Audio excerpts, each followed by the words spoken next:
Captain Deshant here. We secured the underground route to the coordinates.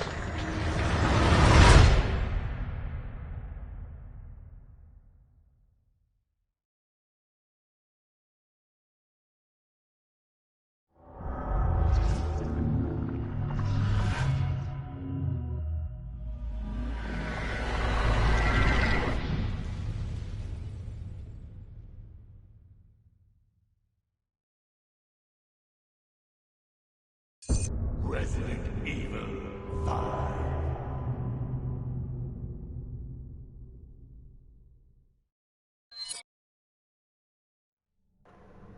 Hello and welcome to another stream of Resident Evil 5 to celebrate the game's 15th anniversary. We are going to be doing a music only run with this game now. I've done 2 other runs.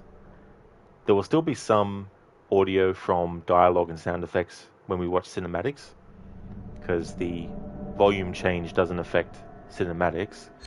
Let's go first to the settings and change that. So we want audio setting. We want the background music volume to be, of course, the only thing, and then turn off the sound effects all the way down. And we're going to be doing the 2 DLC again. There's some information about who composed the music for this game. There'll also be that message repeated every 70 minutes in the chat there.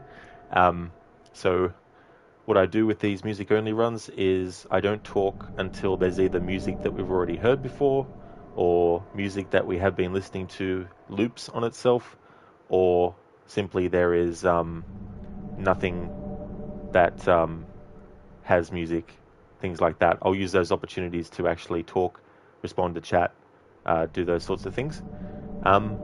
So if I go into play game, and I'm going to do New Game Plus again, so I can keep the infinite ammo on. So just make sure now that the infinite ammo is still selected. Yep, so that's still on. Excellent. Now, filters. I'm going to change the filter to Classic Horror. So that's the only one that we actually have. So the requirements to unlock the other filters we haven't gotten. So the Classic Horror is the only one. So that makes things easier. So for the whole playthrough, I'll just have the Classic Horror one on. So we'll select that. And I'll make the costume selection now for Chris and Sheva. We've already had the Heavy Metal and the Warrior. Now let's have the Safari one for Chris. And for Sheva, we've already had the Fairy Tale and the Business one. So now let's have the Clubbing one. So this 15th anniversary playthrough is by no means a comprehensive, every single facet has been covered type of thing. I've only got limited time to dedicate to this playthrough.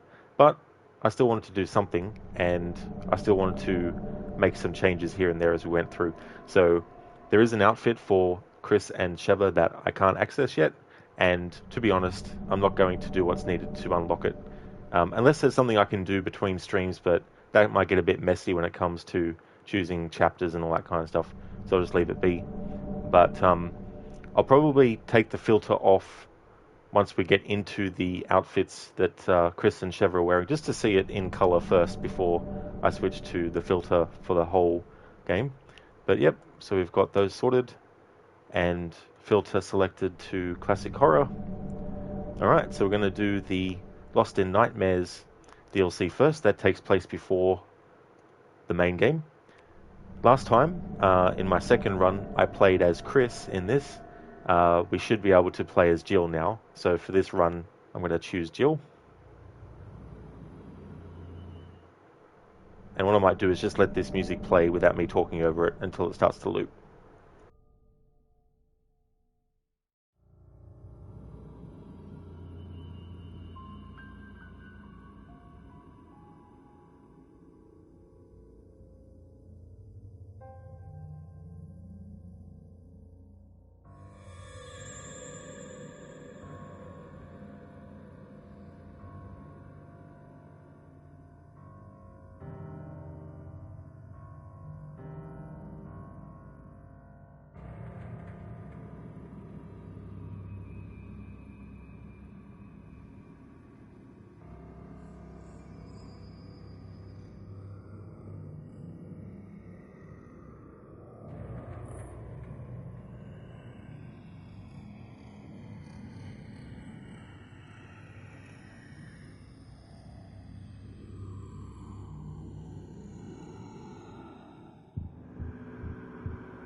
Alright, so I think the music has looped on itself.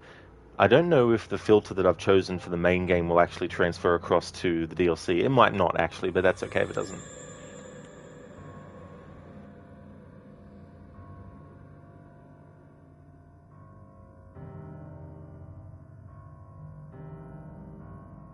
Alright, so this time around we're going to play this as Jill. Last time I did it, we played as Chris.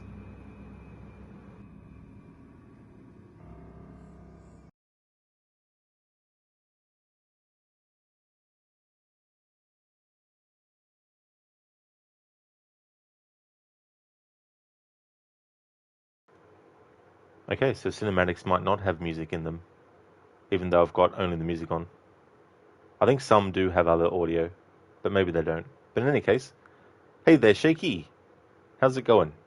And the filter worked, that's good. Wasn't sure if it would work for DLC as well.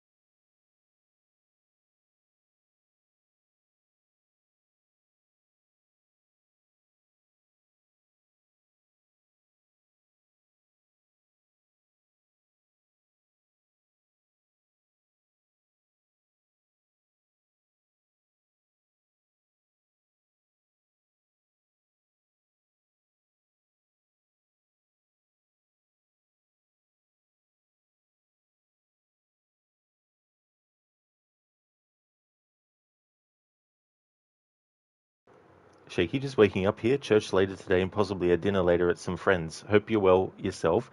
Oh, that's really good, Shaky. Sounds like you got a great day planned for you to enjoy. That's excellent. I hope you have a great time and hope you had a good rest. As for me, I'm doing really good. Had a good weekend. I mean, it's still going, but it's almost 8:15 at night, so in a few more hours it won't be the weekend anymore. But going really good, and finished my second run through of this game for its 15th anniversary, and now I'm going to do a third one with the black and white filter on, and also music only.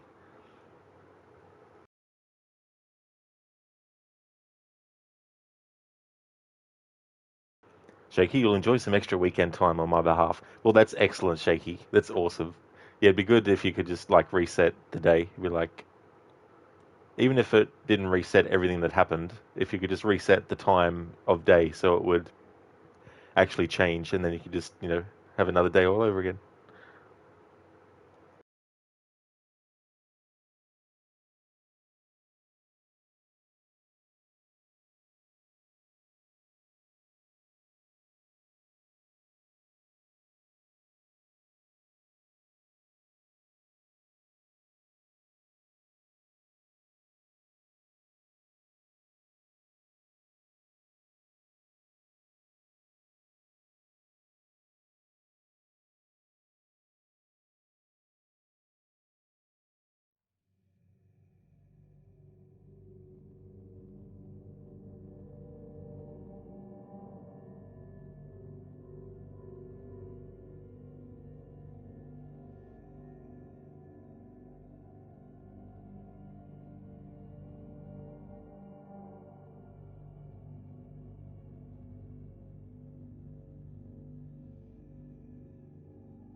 Alright, so I think the music has looped. Shaky, you spent 3 hours making a pasta meal with chicken and veggies, was so tired by the time you were done, you just put it away instead of trying any lol. Went to bed immediately after? Oh, well, that's definitely understandable too. Like if you're really, really exhausted, definitely understandable that you had to go to sleep. But that's definitely a while. That's 3 hours, yeah, making it. It sounds really good though. I love pasta. That sounds really good with chicken and veggies. Hey there, Zareth. Welcome on in. Just dropping by while having an infusion. Did you have a raid earlier? You had suggested you to stream a UMod 4. Absolutely, Zareth. Thank you so very much for suggesting the raid for Galara. Thank you so very much, Zareth. They raided, so it was good. It was cool that they went through all the Monkey Island games. I'm looking forward to doing that myself. I hope the infusion is going well. Did you just start, or you're still um, in the middle of it? How much time do you have to wait? Like, how long is the process?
Hey there, Saint.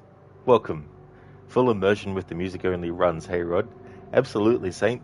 Yeah, it's kind of a bit of not necessarily a trademark of my channel, but definitely something that I like to do a lot with certain games.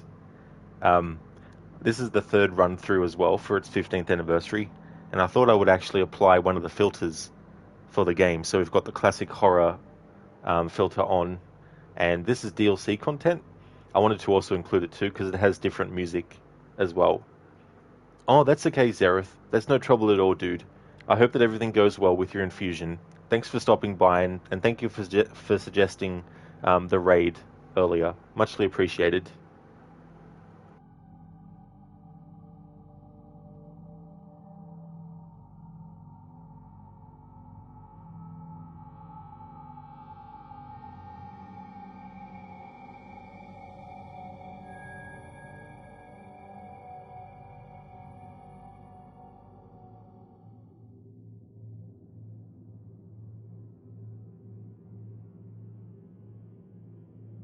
Oh, well, thank you, Saint. Yeah, I don't know if there's any other streamers that do that kind of thing, but music is one of those things that I really like a lot in games and movies too. And it's one of those things where I'm not consciously always listening to it whenever I experience something for the first time. So there are some things that I miss, but it's good to replay something and then hear the music again because then it's like, I don't remember hearing that part before. And with the music only runs as well, because I'm taking off the audio of the sound effects and dialogue, it means that any small little differences in the music don't get covered over by different audio. Hey, Lucinda. Good morning. Welcome on in. How's things going for you? Resident Evil 5's coming along well. This is the third run through, and I'm doing the DLC again as part of the run. I finished the second run and played this DLC and the Desperate Escape one, and I had Chris and Sheva wear certain outfits, and now I'm up to my third run through, playing with the classic horror filter on, doing the DLC content again, but this time around playing as the other characters. So This time playing as Jill for this DLC, and then later we'll be playing as Josh for that one. And yeah, doing a music run only as well. So I won't be finishing it today, but next Saturday I'll finish the whole playthrough. Hey there, Lizzie. How's things going? Welcome on in.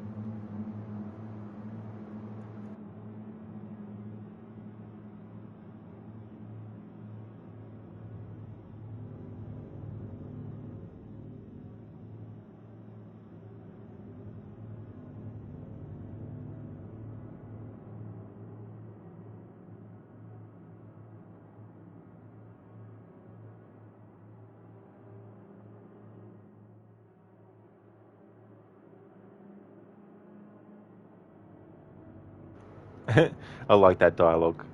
I didn't get it the first time around though, but what I might do is replay the DLC quickly with the audio on so we can get Jill's side of things with this. Lucinda, gotcha. You're doing okay. You ended up taking off work yesterday because you were just exhausted, slept most of the day, but you're feeling okay now. Well, I'm glad to hear that you're feeling okay now, Lucinda. I don't blame you for having to take that off yesterday, though. It's definitely more important to make sure that you're feeling fine and 100% instead of just going there and trying to force yourself as well. So I'm glad that you're feeling better today. Oh, excellent, Lizzie. I'm glad to hear that you're going good. As for me, it's all going well. Had a good weekend, and on to the third run now of this game. And on Monday, it'll be Assassin's Creed Unity time.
That's interesting. They've tied the music from the piano to sound effects, not to music.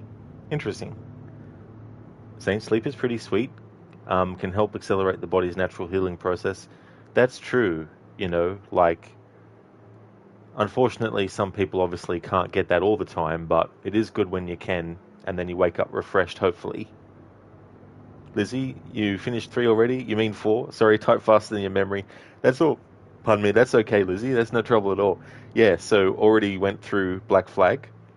Um, 17 games in total, and we're now up to, I think, the ninth out of that.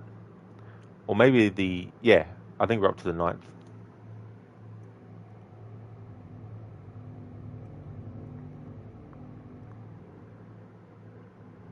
No, the eighth.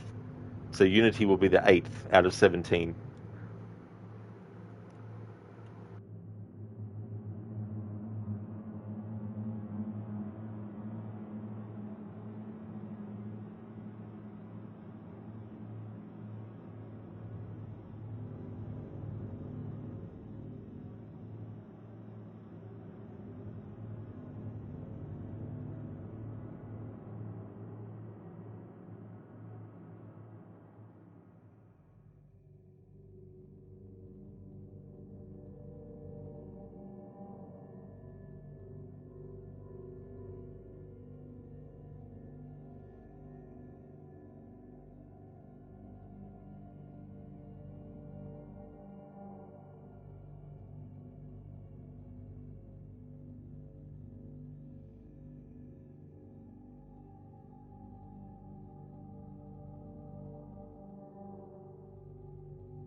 Hello there, RV.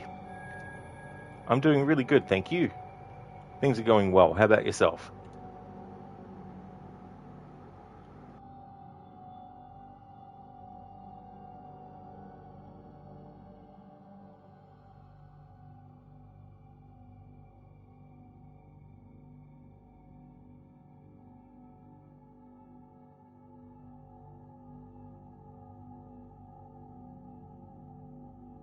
Lizzie, how dare Ubisoft stop mid-numbering? Yeah, I mean, to be honest, I think Black Flag didn't need a 4 because it just confuses people because they think that it follows on from 3, i.e., you're playing as like Connor's son or something, Edward, you know, from the other way around.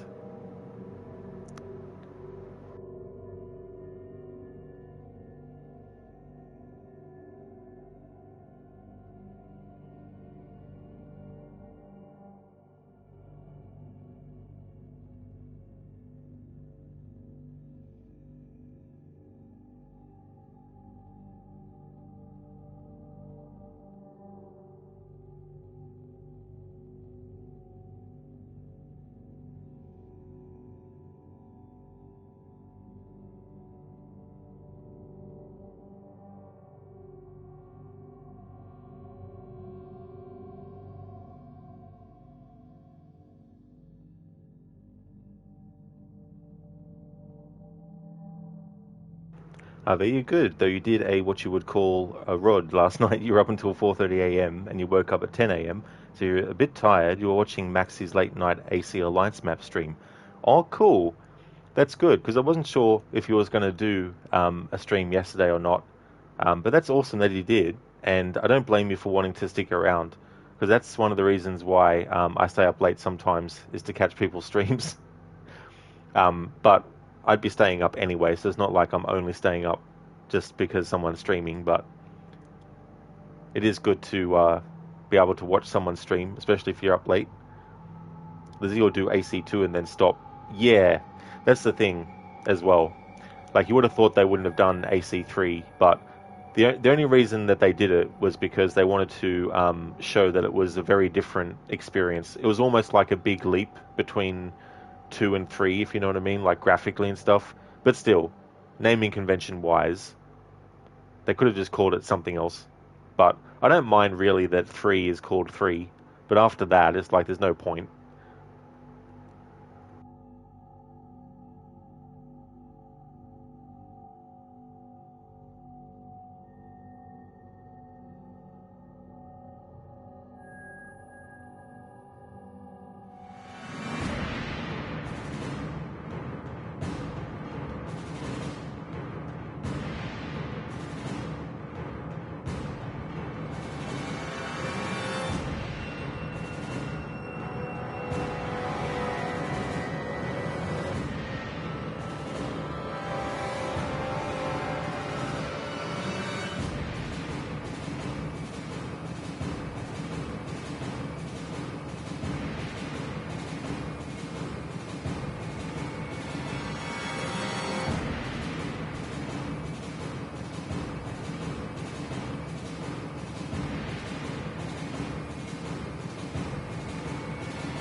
Ave, what made you realize you should go to sleep was the fact that Lucinda said she was going to sleep. You're like, oh hell nah, this is wrong. Bedtime now. Things were out of synchronization. Needed to get full sync. That was with some really cool music that I wanted to wait a little bit before saving Chris just to let a bit more of the music play out, but yeah. I think I was cutting it fine though, probably another few seconds, and he would have been a crisp steak. You know how you get the tenderizer and it puts those holes in the steak?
Alright, so I think the music has looped. Thank you for redeeming that, Ave. Ah, so Rod, I think you should try out Arkham Origins. It has the best version of me that appears in the Arkham games. Though I do not sound like this, you better believe it. I'm a total badass in that one. One might call me the bane of Batman's existence. Nice one, Ave. I used to actually have that on the Xbox 360, and I played a bit of it, but I had just come off doing a really in-depth playthrough of Batman Arkham City at the time. I wasn't streaming or anything by then, at that point, but I think I was burnt out, and so I also was like, I'll trade this game in, and I'll get something else, and then down the line I'll buy it. All these years later, still haven't bought it again. But the weird thing is, here in Australia, you can still probably buy the physical copy somewhere, but in terms of like the digital copy, you can't go to the Microsoft Store and search for Batman Arkham Origins and have the game come up, the digital version. It comes up with the DLC content for it, if you do that, if you do things that way, right? So the only way to get the digital copy of Batman Arkham Origins is to have a disc copy, put it into your Xbox 360, and then through that you'll be able to download the digital copy. So because I don't have a physical copy of it, it means that I haven't been able to get the digital copy of it, and I prefer to get digital stuff from now on. But having said that, PC, I could get it on that, but my current laptop can't handle games that are beyond 2009 for some reason. I don't know why. I mean, it's not like these games that I'm talking about are massive, major games that, are brand new. Like Alan Wake 1 in 2010, I tried that on my laptop. Even on low settings, it was choppy and it was just not playable. So I've sort of just kept playing games on PC that are before 2010. So Assassin's Creed 1, the Tomb Raider games, the old school ones, as well as, any emulated stuff and things like that. But one day I do want to play Origins. I would actually like to play through it. Arkham Origins is hilarious on PC. The moment you defeat an enemy, they go bouncing around. They fly up into the air, into walls, into other enemies. It's hilarious. They look like they were, those bouncing bulls that can bounce really high and stuff. That would have been funny. Oh, I also forgot to mention too, Ave. I don't know if it's in Arkham Origins, but in Arkham Asylum and Arkham City, the actor who plays Bane is actually the same actor who plays Mario, Auditore. The glitch is one of those glitches that make the game even better than it otherwise would have been. What's that, a glitch making a game better? Jeez. Maybe Ubisoft needs to look at those glitches.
Are they? Yes, it made the combat really comedic, and you can't imagine the game without it. The good glitches sometimes, they could be hella great. They really, really can. Something that is very humorous to see is definitely a welcome glitch, I feel. Because in the new Assassin's Creed game is looking amazing, and you're so tempted to play it, but you can't. Yeah, it's definitely interesting when there's a game that you're anticipating, trying to get to it. Next month, they're going to do a showcase, so they'll probably show more game... Well, they'll actually show gameplay, I should say. They haven't shown any gameplay yet. And they'll probably announce the Infinity platform officially and release some details about it. And that's the thing I'm more curious about, because if you need that to play any of the games moving forward, the question is, okay, does it cost anything? If Infinity is free to actually get it, and to actually load up the other games you need it, and it's free, then that's one thing. But if you have to pay for Infinity as either an upfront price or a membership, and that's the only way you can actually load up the games that you buy, then that is very, very scummy. So next month, hopefully they will actually reveal exactly what's going to be the case with Infinity.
Are they so mad about shadows? Well, mainly Yasuke being a main character, but you feel people are taking that shit out of hand. It's a huge disrespect to the Japanese, yes, but saying the same things over and over won't make it change.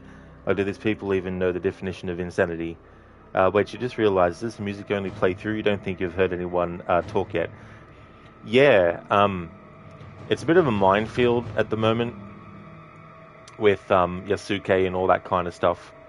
I'm sort of just focusing on the Infinity side of things because to me that's more of a thing to sort of scrutinize because essentially what Ubisoft apparently want to do is they want to create a live service model where everything gets filtered through the Infinity platform. So that is all the content, all the games, multiplayer games, every single game that they've got planned. They want to filter it through that. And the thing about that is they need to make sure that the game engine that they're using is standardized across every game, which in my mind kind of stifles creativity a bit. But anyway, if all the games have to be done on the same engine and you can't deviate because you don't want the overall integrity of Infinity to burst, like they'll probably update Infinity itself, obviously, and all that kind of stuff, but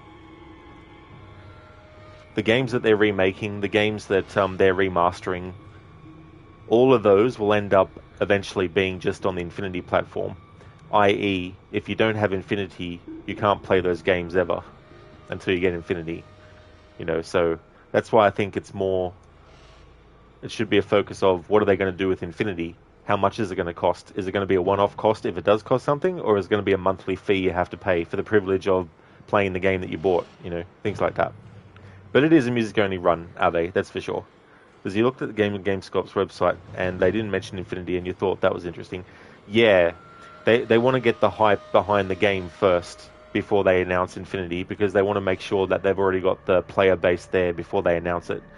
It's kind of like a catch-22. It's like they want to get as many people to buy Shadows as possible, so that then they can justify the Infinity platform ahead of time. You know what I mean? Because then people who've already bought the game are like, well, if I have to pay extra money to play the game that I bought, so be it. Which is, I couldn't imagine doing that.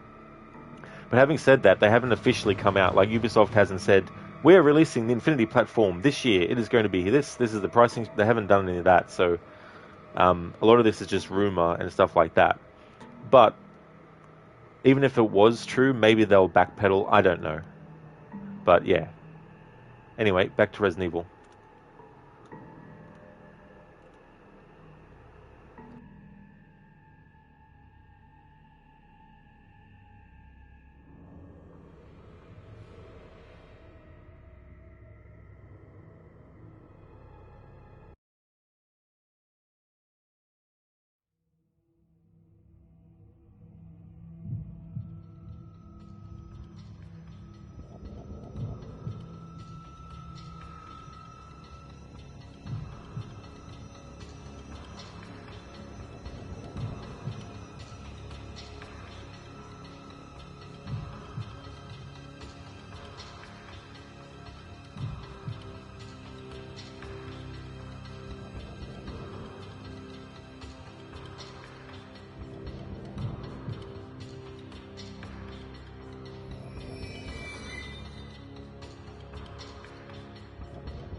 The only thing is your hero. Yusuke wasn't his samurai, he was a retainer and worked Ubisoft and bros the shadow in this huge armor.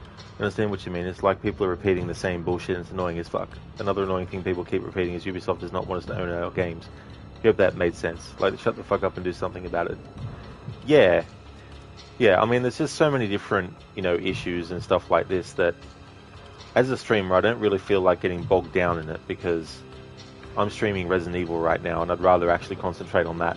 Not to say that people can't talk about other games, but at the same time, there's so many different issues that are happening in the world right now that there's other avenues, other places to go to really sort of like have deep conversations about it.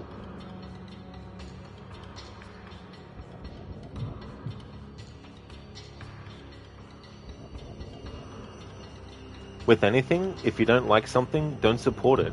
Don't put money down for it. That's the best way to do things. Like, I don't buy Rogue again. I bought it once, played it once, hated it. I haven't bought the remaster. I won't. So...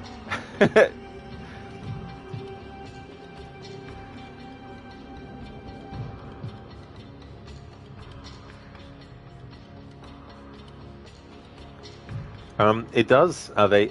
Yeah. Rogue's got a remaster. It came out, I think, the same time as the remaster of 3, maybe? Or maybe a bit after.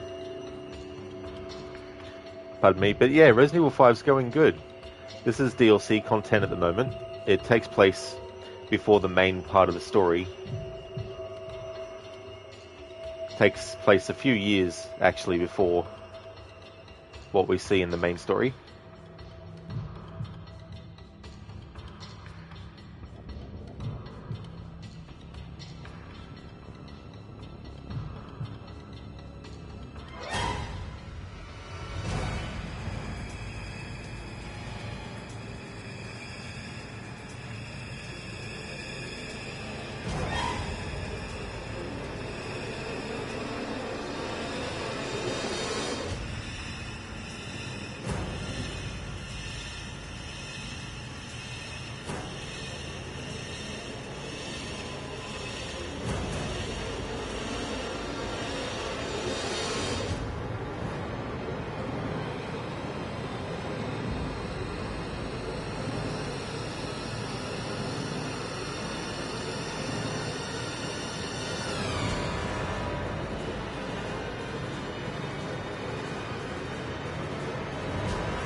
That's okay, Lucinda. No trouble at all.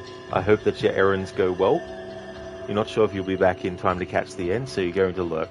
That's no trouble at all, Lucinda. Thank you so much for dropping in and saying hello for a bit. I hope that everything goes well with your errands. I'll be streaming for a bit longer yet, but if I don't see you when I'm live, I'll definitely catch you somewhere around on Twitch or on Discord. Would like to highly recommend people check out Lucinda's channel. Lucinda is doing a playthrough of Bioshock Infinite, went through the first 2 games already as part of the marathon, and is now onto the 3rd one. Is also doing a playthrough of the Techland zombie games, Dead Island 1 and 2, as well as Dying Light 1 and 2 as well. And also a big fan of Resident Evil. Also does marathons of Resident Evil from time to time. And sometimes you'll see like a sneaky stream of a Resident Evil game that Lucinda will do. Also a fan of the Dishonored series, as well as Last of Us and Evil Within. No worries at all for the shout out, Lucinda. No problemo. Lizzie, you bought it as a combo pack with Black Flag. That's right, you did, yeah. Was that on the Switch? Because I think, wasn't that what they released it on? Ave, do you think you would like it? You weren't the biggest fan of the gunplay in Resident Evil 4 original, if that is anything to go off of. Yeah, probably the remakes might be better, Ave, because Resident Evil 4, you're pretty restricted with moving Leon when you're playing as him. In this game they improved it a bit, but it's still not up to the standard that you would expect from a third-person game and how it controls. And then Resident Evil 6 does a much better job. But so far they've only done a remake of Resident Evil 1, 2, 3 and 4. They haven't remade 5 and 6 yet. But I assume that they eventually will, and when they do, they'll most likely make sure that the controls match more what they've done in the recent games. The only caveat with the remakes is that the first one is actually fixed camera angle, so if you're not really a fan of that style, then that might be an issue. However, having said that, it's not one of those series where if you haven't played the first game, the second won't make sense. The second is a direct sequel in the sense that it's in the same city. There's nothing, it's not like a separate universe thing or anything like that. But if you're only interested in the third-person ones that are behind the shoulder, then probably the remakes of 2, 3, and 4.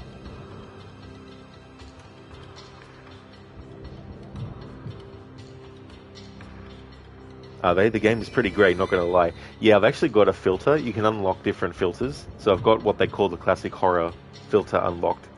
So I'll be playing the rest of the game with this, as well as the music only. Yeah, Lizzie, I know. Yeah, I'm Mr. Shiny. Yeah, I'm not worried about getting all the collectibles and stuff. Watching this is making you want to download Resident Evil 4 Remake and play a second playthrough of it. Oh yeah, I think you'll probably enjoy the remake a lot more. I mean, it does have some annoying sections in it, where it's like, you know, if Ashley gets killed, then you have to redo a whole checkpoint again. But it's still a really good remake. I'd have to say, though, so far, Resident Evil 2 Remake's probably my favourite out of the remakes that they've done so far.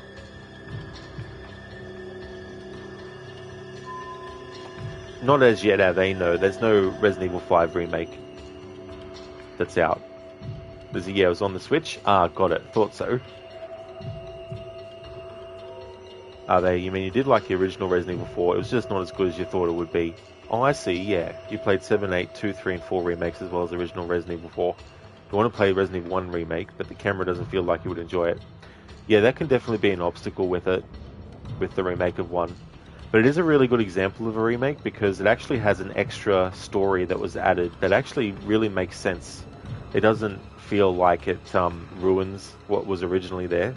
I think it actually adds to it because it gives certain background about certain things that in the original version there just isn't anything on it.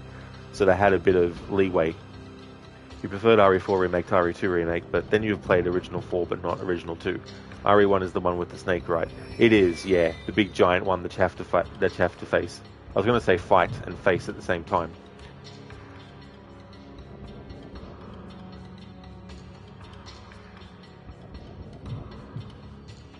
I forgot to actually pick up the item. And Lizzie, now I realise that's what you were referring to. I wanted to let the music play for a little bit. That's why I didn't pick it up. And then I forgot to pick it up before I left. There we go. This is on amateur mode, so you only have to get one piece of this lock, whereas on the other difficulties you have to get more.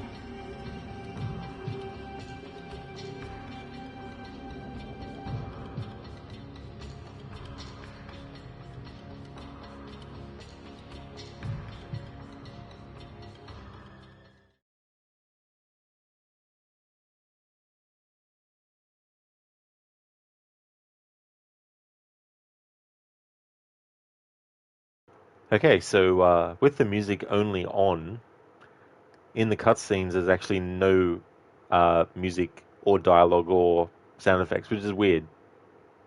I would have thought that it was the other way around, that all the audio would be active in the cutscenes, even if you have just the music on.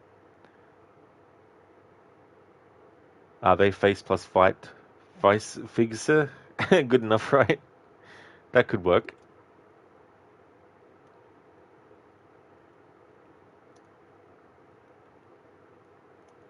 Because you had a bad habit of picking up everything in video games. Well, I wouldn't say it's a bad habit all the time, because there might be some games where other people might not pick up something straight away, and then they wonder why they can't access something, and then they're like, oh shit, there's something I missed. But you love getting games on the PS5, even though most of the games look good on PC. The 4K mode is fantastic. You thought Resident Evil 4 Remake looked spectacular. They definitely would at that resolution.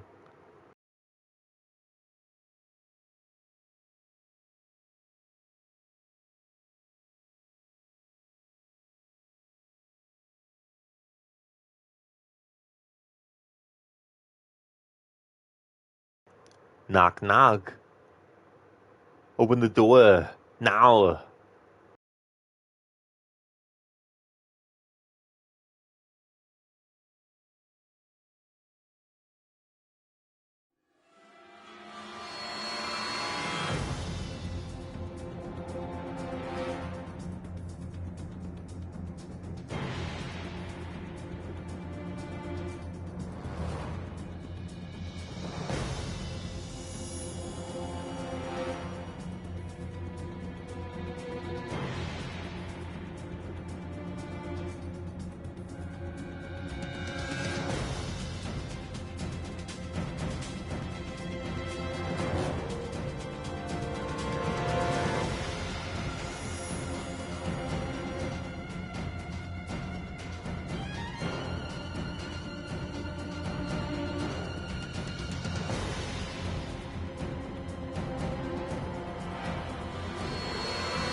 Music's looped well and truly. Yo, it's that Albert Wacker guy. That's it. The same. From one also, right? In the ending Rari 4. That's true, Ave. He's also in Code Veronica as well.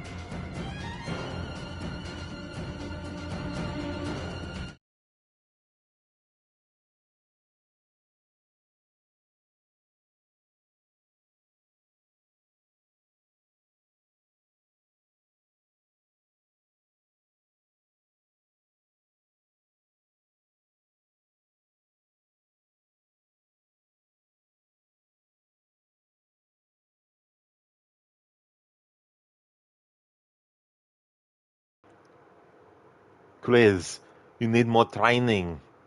You need to punch more boulders. Do it. You can do it. I believe in you. You can.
Alright, so this music has looped. They only know the mainline games though, very little about 5 and 6. You know 5 is somewhere in Africa and that Chris punches a huge boulder. You know 6 is a mess and the most hated mainline RE game. Like Heisenberg calls Chris in RE8.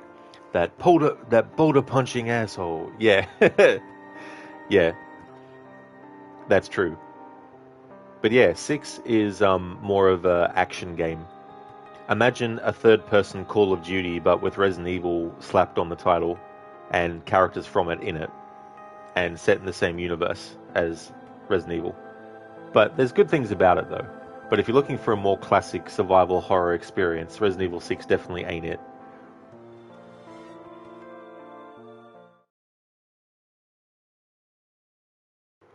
I mean, neither is 5, to be fair, obviously. Same with 4 at the end of the game. Alright, so that's the Lost in Nightmares prequel DLC done. We've done that with the horror filter and all that.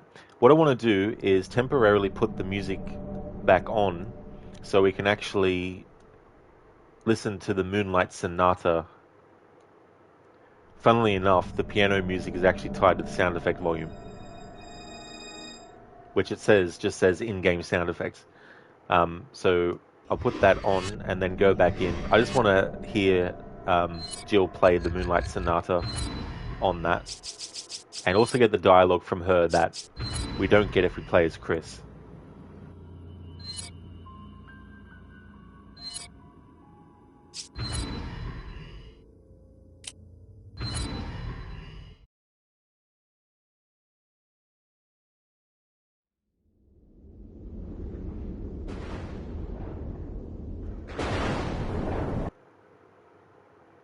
Hang on.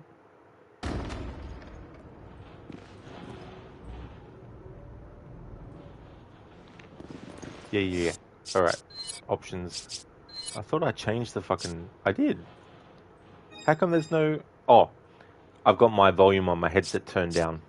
No wonder why. Don't mind me. I do that sometimes so I can actually make sure that, when you are listening to music on headphones and someone asks you a question and you talk and it sounds like you're yelling at them. Sometimes I like to turn the volume on my headset down to 0. So I make sure my voice isn't la la la la la yelling all the time.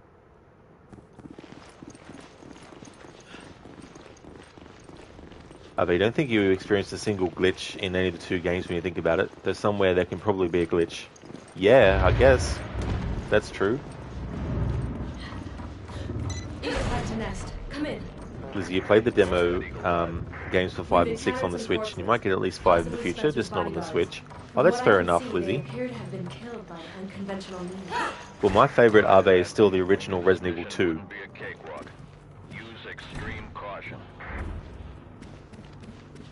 Funnily enough, though, the first Resident Evil game I ever played was actually Resident Evil 3 Nemesis. But yeah, the original 2 is my favourite. I've already done a run through where this dialogue is played without me talking over it, so I won't worry for this part. You're not the only one.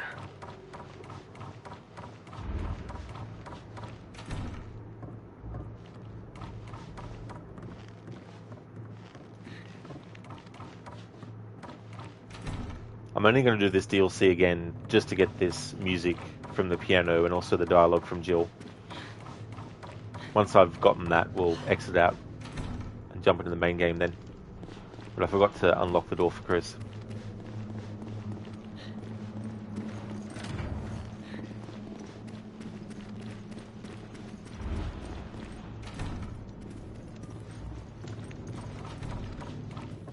I mean, I don't think the dialogue that we're going to get as Jill is in the main. Is the same when you play as Chris, but we'll see. Doesn't matter, just to cover my bases, just in case. Moonlight Sonata.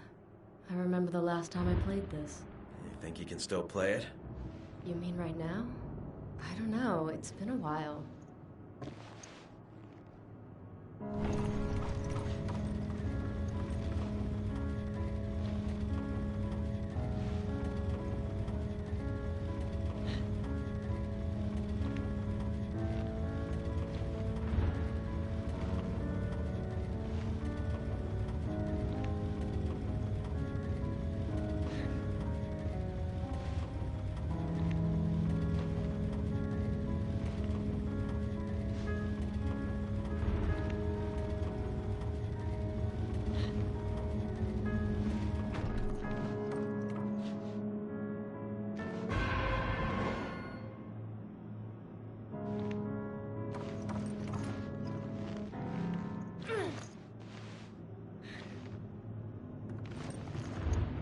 There we go.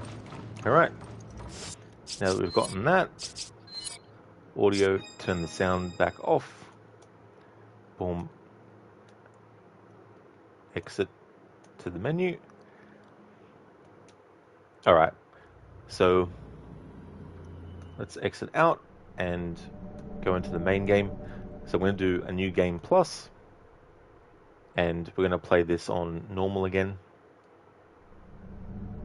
And this time, though, I'm actually going to play as Sheva. Now, the thing about playing as Sheva is that the game doesn't switch sides of the screen. So when you're playing as Chris, Chris is on the left side and Sheva's on the right side. When you play as Sheva, Sheva stays on the right side. So you have to get used to shooting in the opposite direction. Are they? Of the ones you played, you can really only choose the game you like the least, that being the Resident Evil 3 remake. The setting was perfect, but it was a huge waste of potential. Also, Nemesis, after Mr. X, he was extremely disappointing. 2, 4, 7, and 8 all have stuff that you feel could make them your favourite RE game, but you think you had the most fun with 4 and 8, and the most scared you were during any of the games was probably RE2. The police station was so creepy, and Mr. X with his goddamn footsteps. Yeah, I like the remake of 3, but I understand the hate for it, but I don't hate it myself. But I do like it, but not as much as the remake of 2. 7 was your first one, so you're biased with that one. Though you feel that the boat part is one of the worst parts in the RE games you've played, it nailed the horror aspect but was boring over a long duration of time. Yeah, that whole boat section of RE7. Yeah.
Captain Deshant here. We secured the underground route to the coordinates.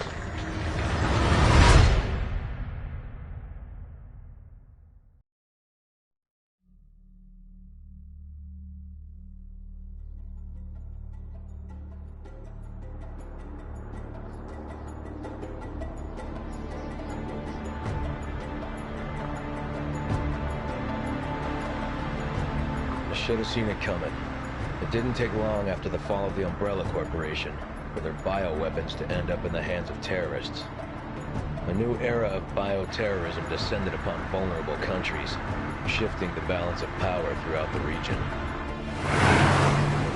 People in the destabilized areas soon feared another incident like Raccoon City was inevitable.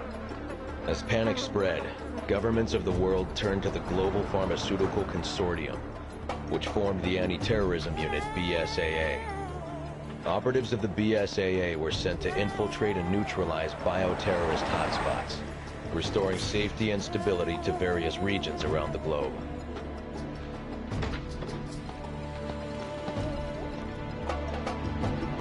Welcome to Africa.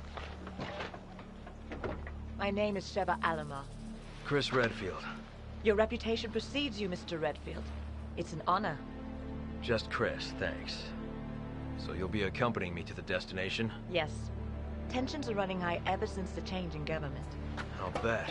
Intel says it's a haven for terrorists now. And I'm not going to be happy to see an American, BSAA or not. That's why I'm your partner. Help put them at ease. Well, I'm sure you'll do just fine. Partner.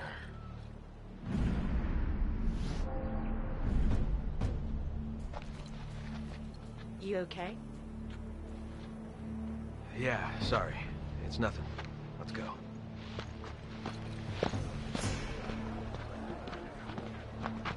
Casualties continue to mount over the long years I've struggled. More and more, I find myself wondering if it's all worth fighting for. Maybe one day, I'll find out. Hey, hey! Huyo ingeti, anafanya nini hapa? You don't have to get touchy. Let's go. There is one thing I do know. I have a job to do, and I'm gonna see it through.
Okay, so the music has looped on itself. That's interesting. That's something I didn't cover in the 15th anniversary runs, is like doing a dialogue focus, but I'm not going to worry about that for the 15th anniversary. But it is interesting, that dialogue there.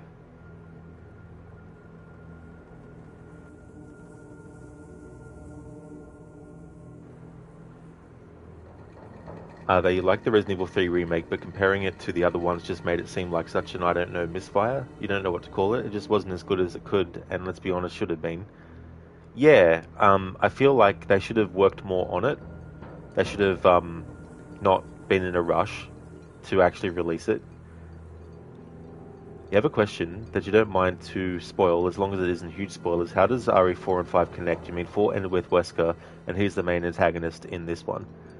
Well, it's been a long time since I did the Ada stuff in the original Resident Evil 5, and I haven't even done the Ada stuff in the remake, but I have seen the remake, and I think I have seen that content for the remake, and I think he's in that content, but I can't remember if he's in the original version of Resident Evil 4.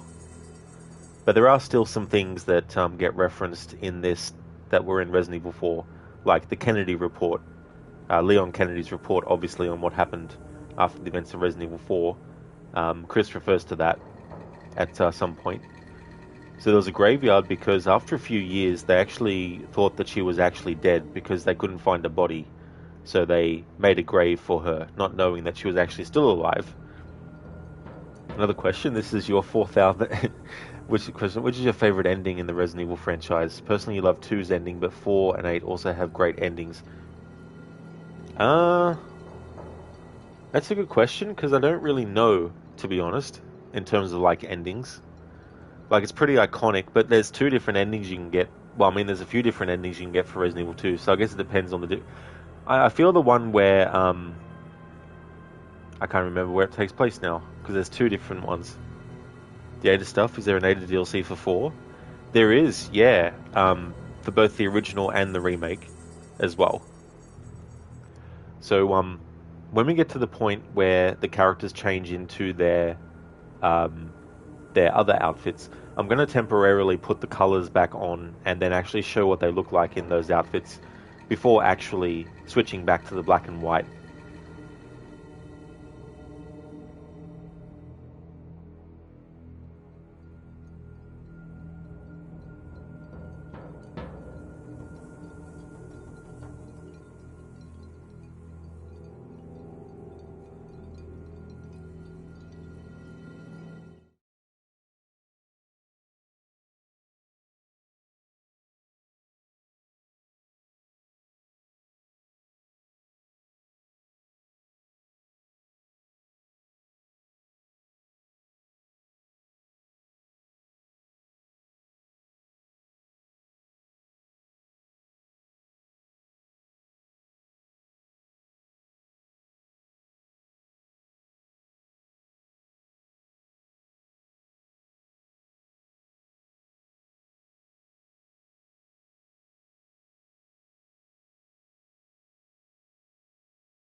I see Ave. Yeah, that's in the remake that you're talking about there for that particular one.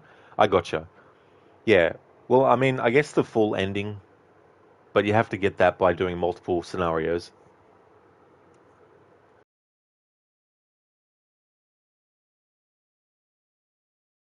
Ave, you should add a channel points redemption. That's random Resident Evil quotes. When I do my marathon, because I do want to do a marathon of the mainline Resident Evil series at some point, when I do those, I'll have some channel points for them. Exactly, though. You feel it was a great ending to the game, and it was pretty happy. It was, yeah. walking off into the sunset.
Alright, what I want to do is change the color back to normal just to show what Chris and Sheva look like in those outfits, and then I'll go back in and put it back to black and white.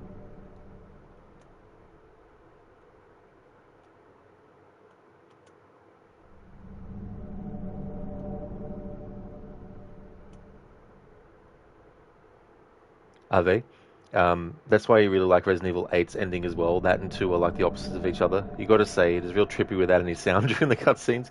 It's so funny though, Ave, because in the DLC that I just did, with the music only, there was no music in the cutscenes or audio from dialogue and stuff.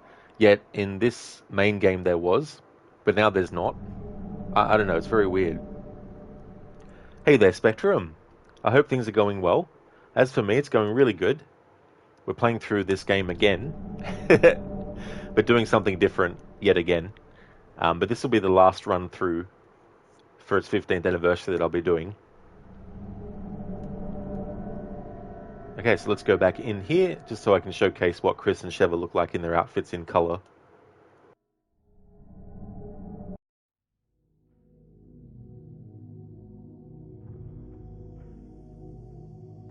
I might actually take this opportunity to do some swapping. I'm going to give Chris the sniper rifle with unlimited ammo. I'm going to take the Magnum.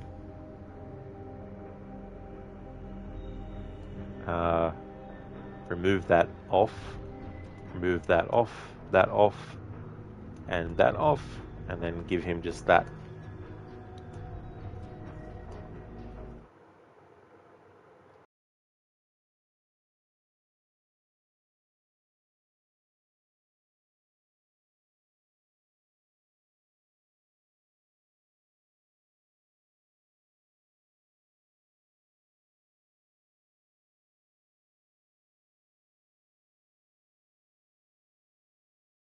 Alright, so I'll skip that, because we've already seen it.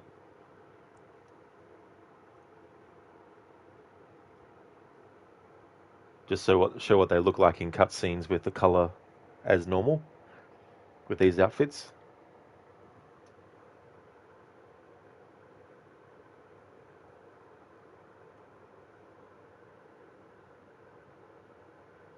Avi, which is the worst RE game in your opinion? Who's your favorite protagonist? What RE game has your favorite story? Should you calm down with the questions? Well, I mean, if you know what questions you have ahead of time, it's probably best to just ask them all in one comment. But yeah, for me, the worst is probably Resident Evil Revelations 1.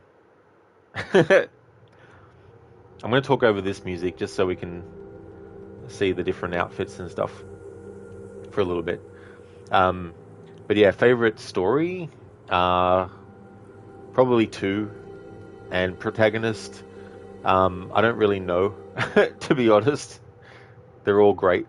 Well, not all of them, but I mean, Chris, Jill, Barry, Rebecca, and Leon, and Claire, and Sherry, you know, and those characters there, the ones that I really like, all the same.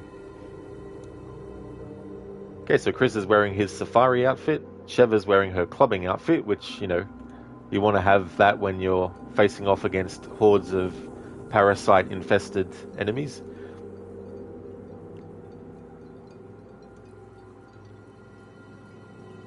Alright. I know there's a bit of switching back and forth, but I just wanted to showcase what that looks like when you have the color schemes right, because I've done that with the other outfits. Alright, so let's go back in, keep the outfits the same, filter select, go back to classic horror for black and white. That you liked Ethan was just random guy who was forced into madness, losing body parts left and right. Oh yeah. Spectrum, how about your favorite antagonist? That's actually a good question too. I mean, Wesker is pretty iconic, so I'd probably have to go with him. Though your favorite is Leon, he was great in 2, and 4 improved on him even more. Yeah, Leon's a great character. He really is. Okay, so now when we get back into the game where we're up to, I'll just not talk over the music until it starts to loop.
Alright, so this music has looped. I wanted to listen to this without talking as well.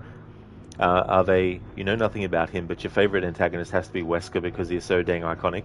Never forget those sunglasses. This is so true. But Heisenberg is great, easily your favorite antagonist in RE8. You wish you could have seen more of his robot uprising. It was a really fun part of that game, in your opinion. Yeah, I think the performances of all the people who played the villains in Resident Evil 8 did a great job.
Alright, I'm pretty sure the music is looped. I also wanted to take this opportunity to get used to shooting as Sheva, because as I said before, when you play as Chris, he's on the left side of the screen, and I'm more used to playing as him. But because Sheva is on the right side of the screen, even when you play as her, I have to get used to shooting the opposite side. Jack Baker is also great, mainly because he was seen as this mad as fuck guy, and also this father who was controlled by the girl. You forgot her name. Oh, that's okay. It's Evie, Evelyn. You were close though. Both start with the letter E. But yeah, Jack Baker is really great. Like the way his voice breaks at certain points is really cool too. It adds to the character. Like, I'll talk to you later. The way he says that during the boss fight with him later on.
Alright, so I think the music is looped now. This is going to sound weird as fuck, but the Resident Evil games are games you play when you want to relax. Like, you find comfort in playing them, even though there are really scary parts in them. 8 especially is really relaxing. It has one really scary part, but on second playthroughs, that part is not that big of a deal. You know which one that you mean. I think I do. Yeah, isn't it in the house of Benvenuto, or whatever the name of the place is? But yeah, I mean, you know, there's definitely moments in games where you would otherwise think it's not really something you could relax, but can be. The fetus and doll part, that's the one. Yeah, that was very, very creepy and effective, that one.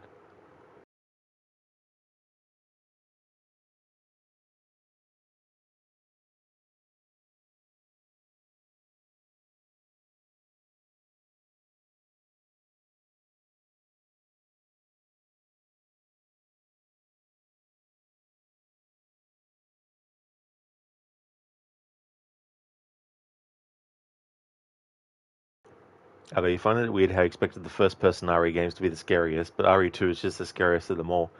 Yeah, I guess it depends too. Like for some people, the actual first person view is very much a scary experience because, you know, it's almost like they're seeing through the eyes of the character, whereas when it's the third person view, it may not work the same because you have a screen and then you have the character and then you have the threat, you know. Whereas when it's just first person, it's just you and then your screen and the threat is through the eyes of the camera directly with nothing else in front of it. Like, you know, with Mr. X, there is no such thing as relaxing because he's going to give it to you. Exactly.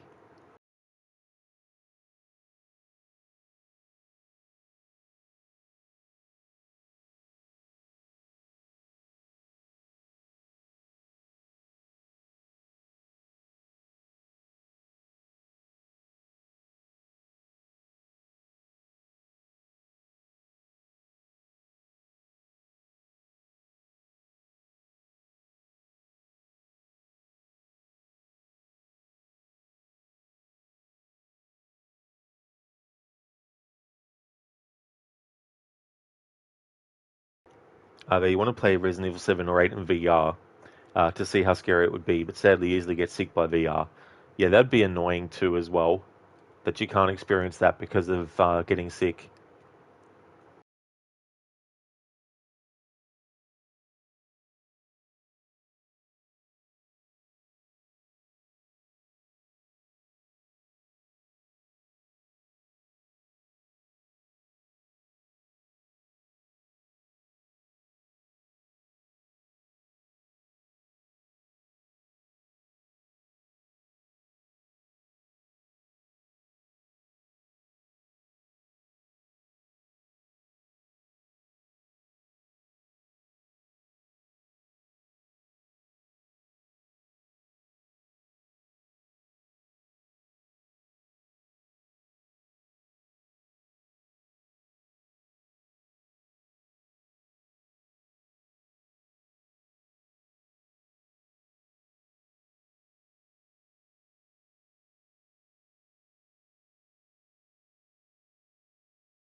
Okay, so I think that music has looped on itself as well.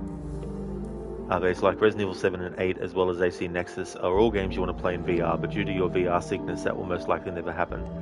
Though you remember Haran mentioning ways to overcome this problem, like pills or something like that. Yeah, I mean, I don't have motion sickness from stuff, so I don't really have any sort of like first-hand experience with it. So yeah, I wouldn't know if there's anything that you could take to prevent that.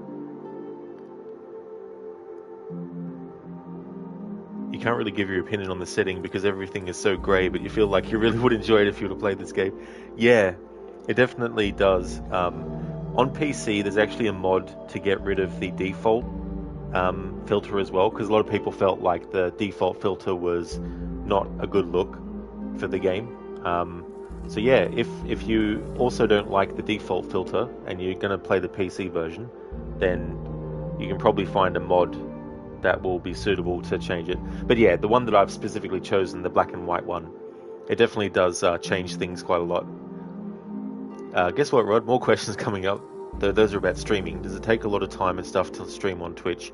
Like, do you need really good equipment for it? You kind of wanted to try out streaming on Twitch mainly because you miss the social parts while playing games. And let's be honest, you're quite the social person, which I think you've noticed. So streaming a game you're playing would like give you two great satisfactions at once, gaming and talking to people. Oh yeah, absolutely. That is for sure. But yeah, it really just depends as well. Like, because my only concern tech-wise is, well, I mean, visually with the game, yeah, I need to make sure that things are good. But because I don't stream with a camera, it means I don't have to worry about any sort of like technical issues with a camera. Because it's just my voice, it means that I pay more attention to the headset that I get. And I've just gotten used to a certain type of headset that I like to use. And I've got like the microphone on it. I don't have it without a condenser on it, I think you can get official condensers obviously, but I think there's also other things that you could use as a condenser mic. But I've got like on mine, I've got like a black fluffy sort of like thing over it as well. So I don't know how much that sort of changes stuff. But I'm streaming directly from consoles as well. But with PC streaming, you have a lot more things to consider because you've also got frame rate and frame drops on the stream and that kind of stuff. That's why I prefer streaming on console, because I'm just like, I don't want to deal with that shit. I don't want to have to think about it. I just want to load up the game, start the stream, and go. That's all I want to do. I don't want to have to spend half an hour to an hour fiddling with settings. Is this good? No, okay. Like, I will with audio, obviously. So, you know, if the game is way too loud and my voice is hardly heard, obviously I want to know, and I will fix that and change it. But in terms of like making sure that there's no frame rate drops, I mean, I can't help that when I'm streaming from the console. It is what it is. But something I did change recently was the resolution that I stream at as well. But that means that some people won't be able to watch the stream at that resolution. But it's one of those catch-22 things as well. But in terms of like getting some equipment, there's definitely a lot of tutorials that you could find online that will be better, because they'll be able to be more specific with equipment types and stuff like that. Lizzie, wait, did Jill actually die after jumping out the window with Wesker, or is it still unknown? So to everyone except for Wesker, Jill is dead. They don't know that she's actually still alive. So after a few years, they declared that she was dead, and so that's why there's like a gravestone and everything for her. However, she is actually still alive, but we're not up to the part of the story yet where Chris finds that out. Are they motion sickness? Hell, even buses make you sick? Oh no. They're not being on boats on stormy waters, which you found crazy. Really? That's interesting. Yeah. But it's funny though, it's like, it's not all one size fits all kind of thing as well. If you would ever stream, you would probably do it on your PS5, though some games would be better on PC. Origins and Odyssey, for example, the loading times for those games can be slow on the PlayStation compared to PC. If you are going to stream from PlayStation 5, I don't know about 4, but with 5, when you're streaming, if your game crashes, the stream ends. Whereas on the Xbox, if you stream and the game crashes, it doesn't stop the stream. It basically goes to a default idle screen until such time as you get the game up and running again, and then boom, the game starts again. But yeah, on the PlayStation, if your game crashes for any reason, then it ends the stream as well. That's the only thing that I've hated about streaming from the PS5. But it's better than not being able to stream games at all, of course. The PS5, yeah.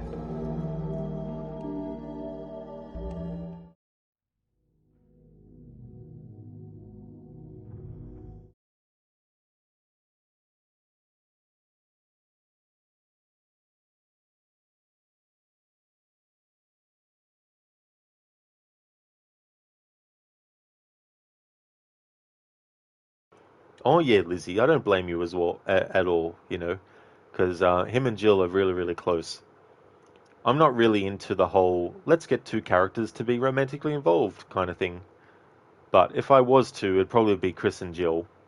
But outside of that, and irrespective of that anyway, um, because of their shared experience with the Raccoon City incident, you know, the mansion incident and all that kind of stuff, they've got a really strong bond between each other. And so, yeah, for Chris to think that she's dead all this time and she's not, you know, it's definitely a big shock to him when he finds out, but also a relief, obviously. They UC sounds annoying, though from what you understand, PS5 is pretty easier than PC at least. Yeah, the other thing I do with the PlayStation is I don't have the stream information on the screen. You can if you want to, but I like to turn that off. You got a question about RE2 and RE7. Why are they both called Biohazard? So in Japan, that's what the name of the series actually is. It's Biohazard. And when they were coming up with a name for everywhere else, they decided upon Resident Evil. And so when you have Resident Evil 7, to pay tribute to the name of the series in Japan, they called it Resident Evil 7 Biohazard. Whereas in Japan, it's Biohazard 7 Resident Evil, which I thought was quite cool. Lizzie, also, what the heck was Chris wearing just now? So this is the Safari outfit for Chris, Lizzie, and the outfit for Sheva and the hairstyle change for her as well is the clubbing outfit. And Chris, of course, gets sunglasses with his outfit. There is another outfit for both of them, but I don't have it unlocked. But I won't be worried about getting it for this playthrough. I think I've been pretty comprehensive. Not fully, but I've covered a lot of stuff, and I don't want to be playing this game for another month or so. So I need to consider that too. But this run through will be the last one. And then later in the year, I want to do a marathon. Chris, you see, that's really interesting. It's actually dope as fuck. Yeah, I thought it was quite cool. But yeah, Resident Evil originally began as I think it might have been a remake of a game called Home Sweet Home or something, and it was going to be in first person, but eventually they changed it and made it into Resident Evil and took it out of first person mode and did all that kind of stuff. Yeah, Lizzie, they very are interesting. You're not wrong there.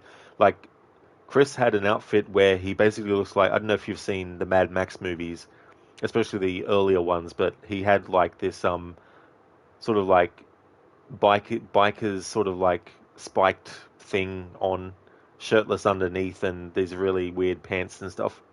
It's really some really funny outfits. Obviously, if you're playing on PC, you could probably put Chris in and Sheva in so many different outfits, of course.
Ave, do you want an AC game set in your country? Was it Australia?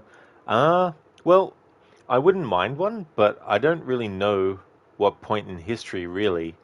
The only thing I can really think of is the same kind of like time frame as maybe Assassin's Creed Syndicate in like the 1800s, because there'd probably be some similar kind of like buildings and things like that as well in it. Maybe that, but I don't really know, to be honest. I don't actually have like one. I mean, we have deserts here in Australia as well, so you could even do one that has desert locations, but nothing really comes to mind as a very like specific kind of thing. You can't, Lizzie, no. Yeah, there's no way to save her. They personally would love an AC set in Sweden. The Kalmar Union is the perfect time period for an AC set in Sweden. Yeah, I mean, that's the thing too. Like, I'm not against any sort of like setting or time period, so whichever one they choose, like, I mean, maybe I might get to a point where I do, but so far, there's never been an Assassin's Creed game where I haven't liked the setting or the time period.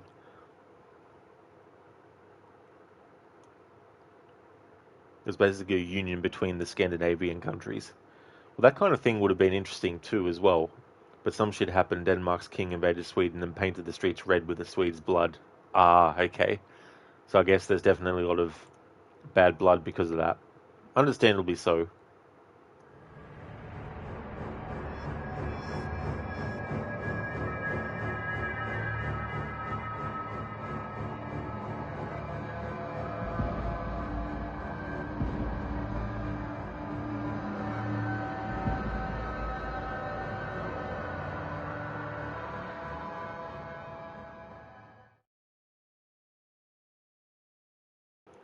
They you Northerners hate and love each other. Yeah. I mean, it can be difficult, It's like, so many wars that have happened over the years, and, different countries that used to be enemies aren't anymore. Some that used to be friends aren't anymore, you know. That's the thing about humanity. Even if everyone around the world was united, sooner or later there'd be some war that would break out. It's just human nature. You think Swedes like the Finns the most. Okay, are they? Yeah. I'm not too sure. Mainly because you've supported them for a long time. Okay.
Are they? The Winter War during World War II, one example.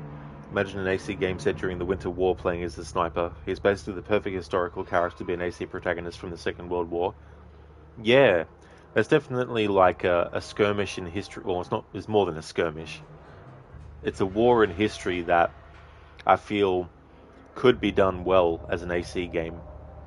But the problem is, too many people write it off, the idea that is, as, oh, it'll just be Call of Duty.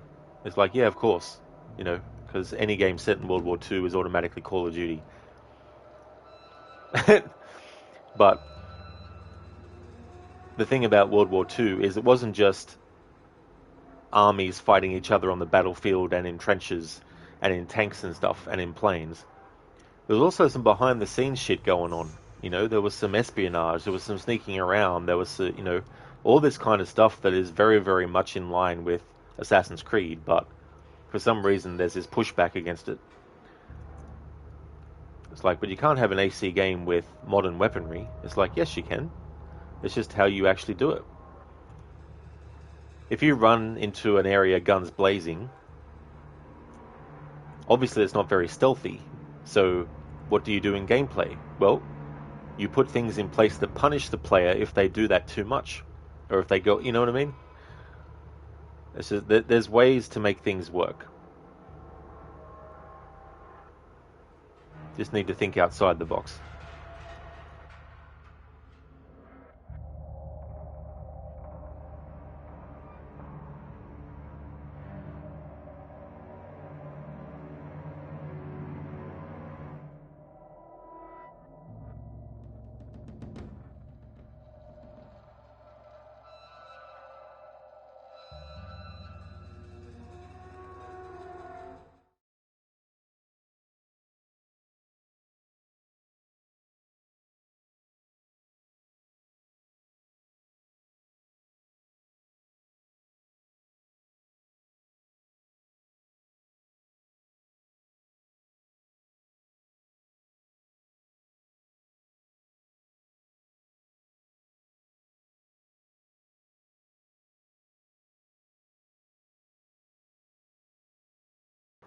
Abe, the Plymouth Union. After the bloodbath of Stockholm, the Danes were in control of Sweden until the man named Gustav Vasa went skiing around Sweden, gathering the people to fight the Danes with an army. Vasa fought back the Danes and became the king of Sweden. Imagine an AC story in the midst of that. It could be so good. Yeah, I mean, situations like that where there's like uprisings or there's, wars and battles, usurping thrones, things like that. I think an AC game could work with gunplay. That would still be like hide in plain sight since you're just one of many more soldiers. Then when it's time to assassinate, you can be all stealthy. That's true.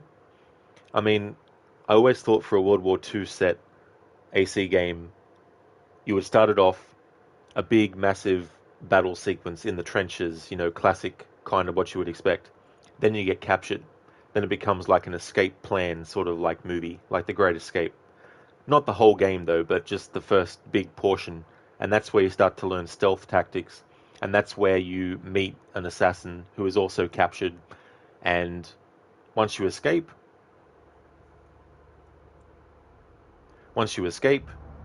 that's when the character becomes an assassin.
I'm starting to get used to playing as Sheva on the right side of the screen, especially with aiming. It's a bit weird at first, but after a while, it doesn't stop. I mean, it stops being weird. I mean, imagine being taken to Auschwitz. You don't remember how to spell it, and there you witness all bad stuff happening. We could see the doctor who experimented on the prisoners. Yeah. I mean, it would be a very confronting kind of thing to put in an AC game, but You know, that's the thing about history is you don't want it to repeat. And one of the ways you do that is you have the example of this is why, you know, because otherwise, if time goes on and all that kind of stuff is suppressed or, you know, deleted entirely, then it means eventually someone will think it's okay to do it again. It's always good to, you know, have something as a deterrent as well. It's not good that it happened, obviously, but that can't be helped after it's done. You know, we can't go back in time and prevent things from happening that happened. We just have to move forward and learn from the mistakes of the past.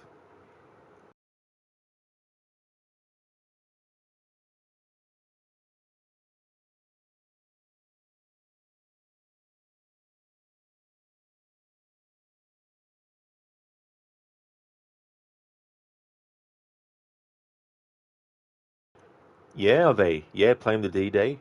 That would work in well with having like the big opening sequence for my idea where it's like, you know, in the trenches and all that kind of stuff. Yeah, and that has happened many times, like the Armenian genocide during the First World War.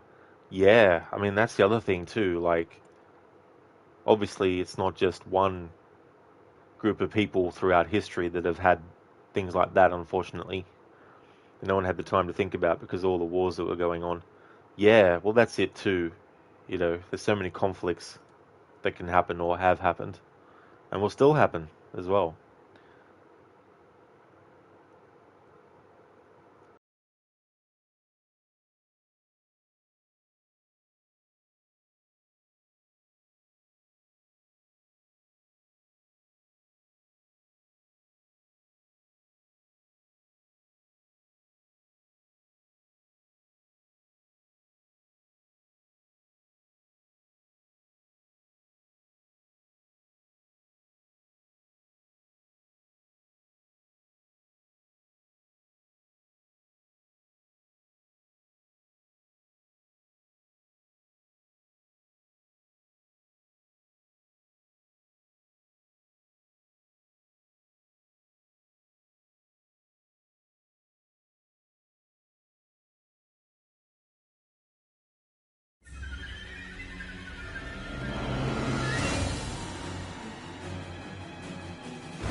Alright, so I wanted to make the music be able to play out in full. Are they the biggest? Nations in Europe threatened the Ottoman Empire to intervene if they continued with the killings of the Armenians, but they didn't have the time to think about that during the First World War. What's really crazy about that is the fact that people act like it never happened. So I guess that's one of the parts that defines a genocide. Same thing happened with the Holocaust, and that shit is still going on today. But now it's Azerbaijan who wants the Armenians dead. Like, why? Hoping for humans to evolve beyond the bloodshed and conflicts is only a nice dream. Yeah, it's like it'd be great if there was no conflicts ever, but that's just never going to happen. It's just not a possibility.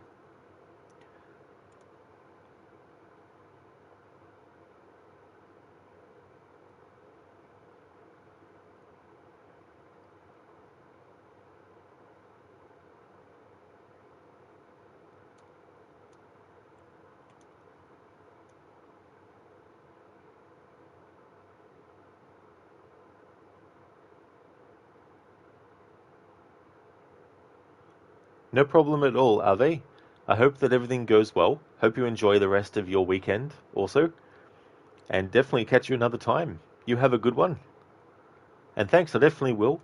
Won't be finishing the game for a third time in this stream, but I want to do a little bit, and I'm not really worried about collecting stuff now. It's just basically go through the game and listen to the music and all that kind of stuff.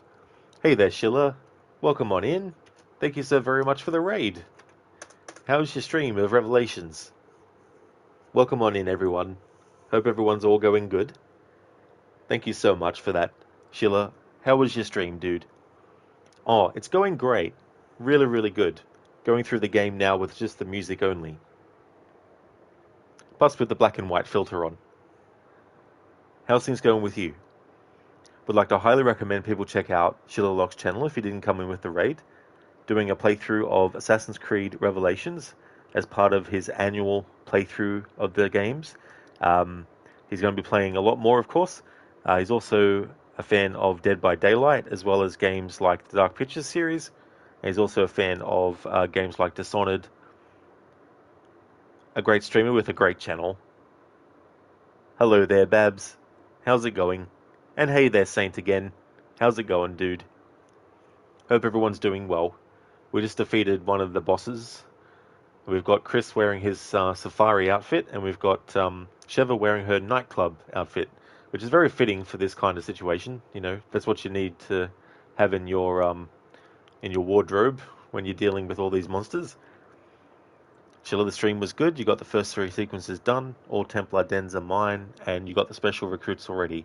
You just have to collect the memoir pages and animus fragments off stream. Oh, no trouble for the shout out either, dude. No problem at all. I'm glad you had a great stream, and that's really good progress, especially to get all the Templar Duns den, the Templar dens done. That's really good. The Ishak Pasha, like the tomb itself, is really cool. But yeah, it sounds like you're having a great time with Revelations. It's such a great game too.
Okay, we've already heard this music, so I'll talk over this one. It really is, Sheila. You know, Revelations, it's such a great final game in the trilogy.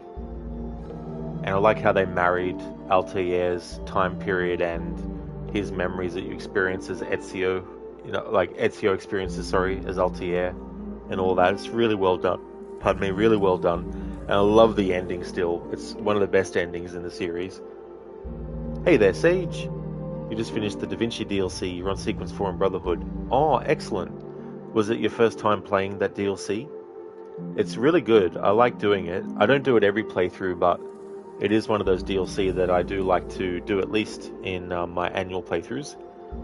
Sheila, he's finishing off his assassin life and finally finds luck in love, his third big love. That's true. Yeah, it was good to see, you know, a lot of heartache and heartbreak before, with Christina and Catalina and things. So yeah, it was really good that he met Sophia. Also, it was your first playthrough? Nice. So what'd you think of it overall? You didn't understand the ending. Where does the DLC come into play, the timeline? So that ending with the coordinates that you actually see Leonardo read, they're actually the coordinates of the Juno Temple, where you go in Assassin's Creed 3.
Alright, so this music's looped. Where do you do the Lucy out of Animus Law missions to? Where you find out she's a Templar like in one of your streams. So that is in the Lost Archive DLC for Revelations. And if you have the Ezio Collection version, it's already bundled with it.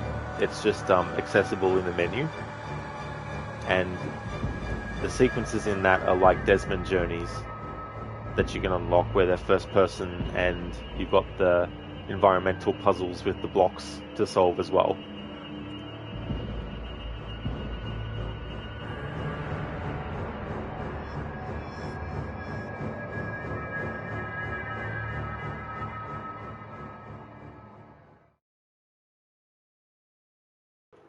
Oh, that's all right, Sage.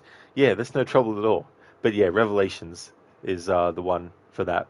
But yeah, Schiller makes a good point that it's a shame that you can't actually play the Da Vinci Disappearance in between sequence 8 and 9 because it's I mean, plenty of games have done that. Even this game has DLC that takes place in between two things, but you can't time it perfectly because the DLC gives a recap of what you've already seen and stuff. Um, so yeah, it can't be perfectly done, unfortunately. It is Sage, yeah. This is where the semi truck comes along.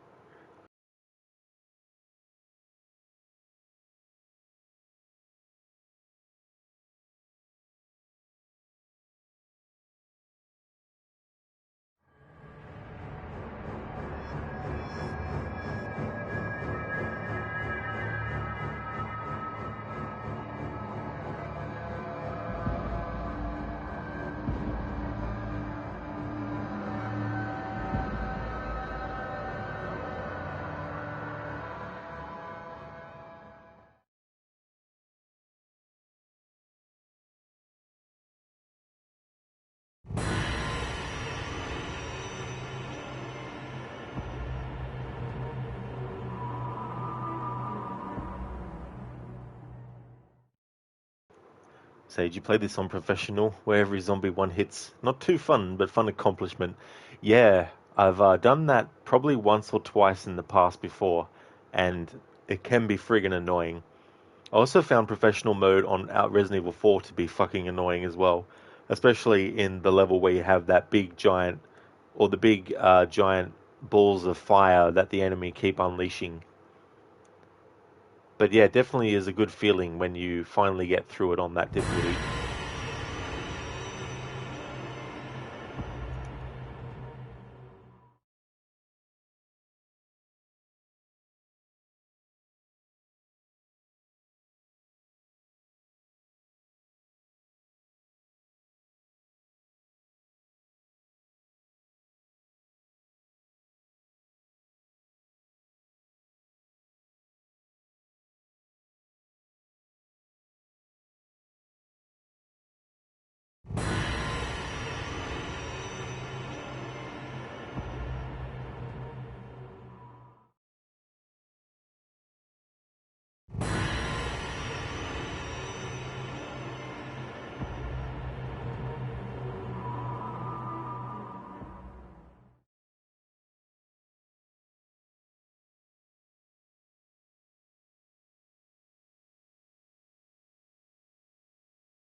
Unfortunately, yes, Sage. Yeah, we don't see him in Revelations or even hear him. There's nothing like that, unfortunately.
Oh, yes, Saint. That's no trouble at all.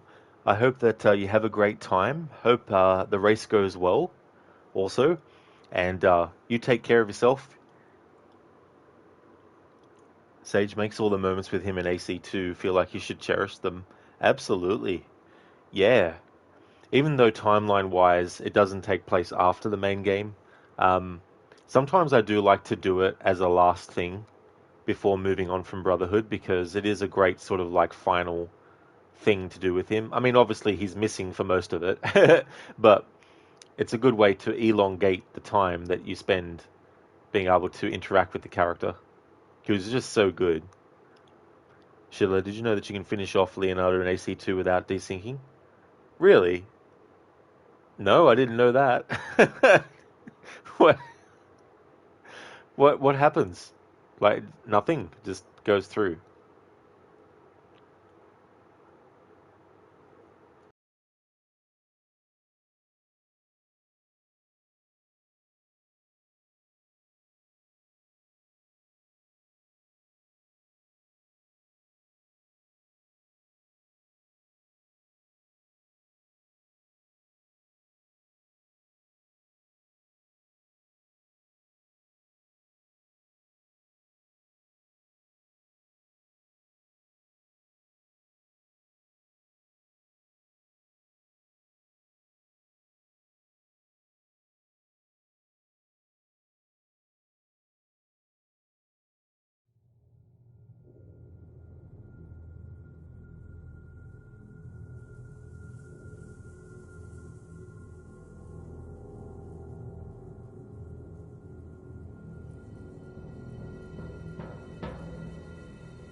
Sage, is that where he walks away into the world as an NPC?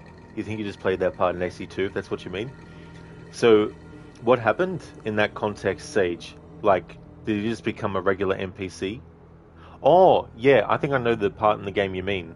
After he and Ezio talk about the prophet and all that. Sheila, it's easy. In sequence 11, after the conversation with Leonardo, you can go with him and just punch him into a direction you want, which means also into the water. And we know what happens to the NPCs in deep water in AC2. They don't come back out again. I never even thought to do that. But that is interesting that they don't desynchronize you for it. It's like, come on. Animus? Ezio didn't do that to Leonardo, surely. Sage, so it is that mission. You actually followed Leonardo around the city after that sequence. Oh, you did?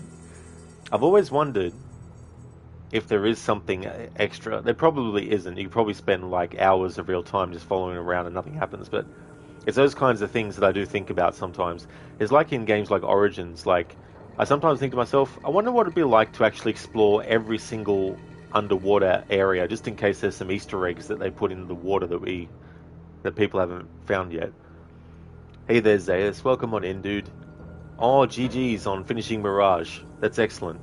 Didn't realize it's the guy who plays the live-action Snively in the Sonic movies. Oh, yeah. Is he the character that... I haven't seen them, but I know that the actor for Basim in Mirage is in the movies, but I didn't know what his character's name was. Sage, that is what makes new AC games so amazing, that exact reason. Yeah, I mean, you just don't know, because there's a lot of vast areas of water, like when they first release Immersing into the World. Yeah, being able to take your time and explore places, and you never know what little things you'll find. That's why I like to replay games a lot too, because there's always something new to learn. Red Dead 2 is a great example of that. Like, I still learn stuff that I didn't know before. Says he's like Robotnik's right-hand man in the old Sonic cartoon comic. Snively is Robotnik's right-hand henchman. They call him something else in the movie. Oh, so he is actually based on a character from the Sonic franchise, just not an actual adaptation of that character. So GTA 6 will be a great example of. Yeah, well, that's the thing too. There's so much that they could probably fit now, space-wise, that they couldn't in GTA 5.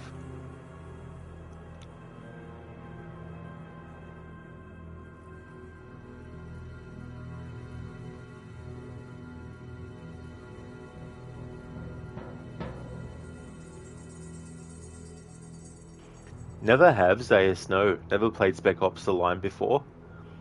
It's on your second playthrough, ever incredible game. I saw Lucinda play it, because I think she did a playthrough of it, but I haven't played it myself though. Sage will be IRL lore left and right with random parts all throughout this soon-to-be giant Easter egg filled map. That's true. I mean, a lot has happened since 2013 in pop culture and in society, so there's going to be a lot of stuff that they can put into GTA 6.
Hey, Miss Paulie! Welcome back to another stream. We're now doing a music-only run of Resident Evil 5. How's things going? Plus also black and white filter. Oh, no problem at all. It's funny, with this game not having music all the time, and not having because I've turned the dialogue and stuff off. Some cutscenes actually have music and audio of dialogue, even with the music only turned on, but there's also times where there's no sounds at all, not even any music. Oh, that's no trouble at all. Yeah, I'm sometimes good with names, remembering them and stuff. Unless someone changes their name since the last time I saw them in chat, then it's a bit more difficult.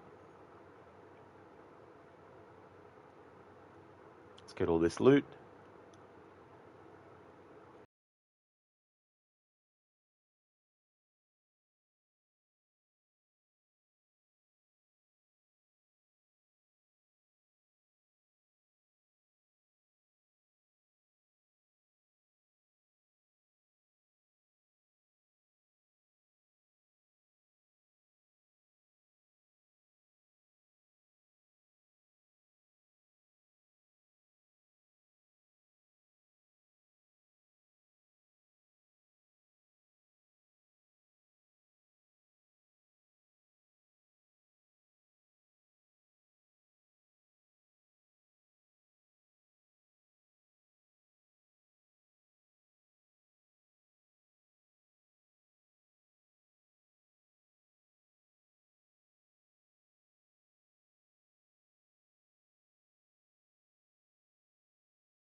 It's interesting that there's no audio for this cutscene either, considering it's also an interactive cutscene. And by the way, I just spam all the buttons. I don't remember the order in which the buttons appear. But you can. It doesn't matter if you press the wrong button and press the right button at the same time. The game doesn't punish you. But there are some games where, yeah, if you actually press the wrong button at all, it fails you. Like I think the Tomb Raider Legend trilogy is like that with all three games: Anniversary, Legend, and Underworld.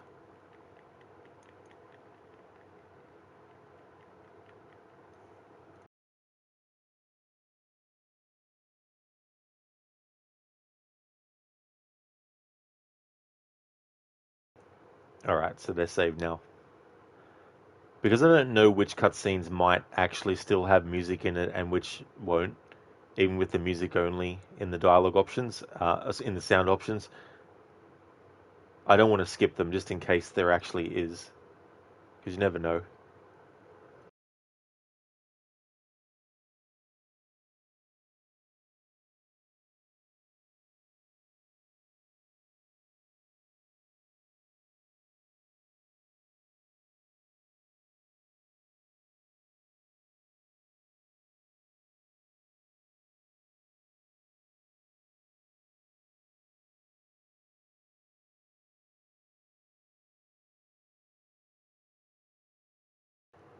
Exactly, Schiller.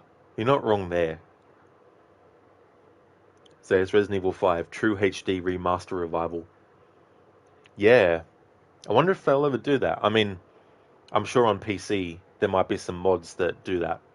Like I know Resident Evil 4, apparently fans even went to the actual locations that the people who made the original Resident Evil 4 went to get new versions of the textures and stuff. Hey Lucinda, welcome back. You made it back indeed. I hope it all went well. It's going good. Going really good. I did the prequel DLC.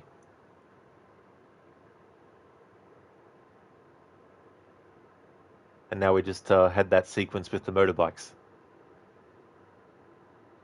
Apparently so, Zayas, yeah. I don't know how I feel about that necessarily, but it has been a long ass time since the original remake.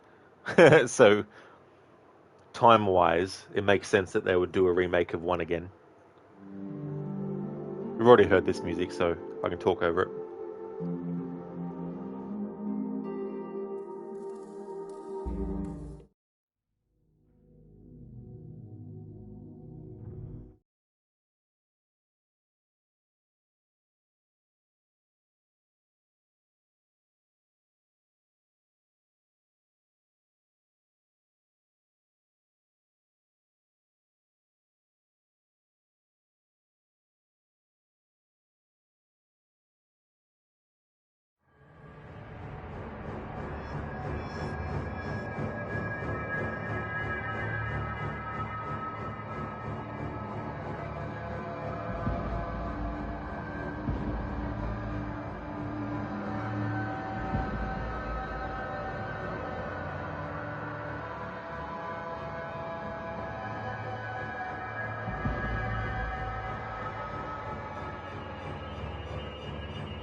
Come on, Chris. What are you doing?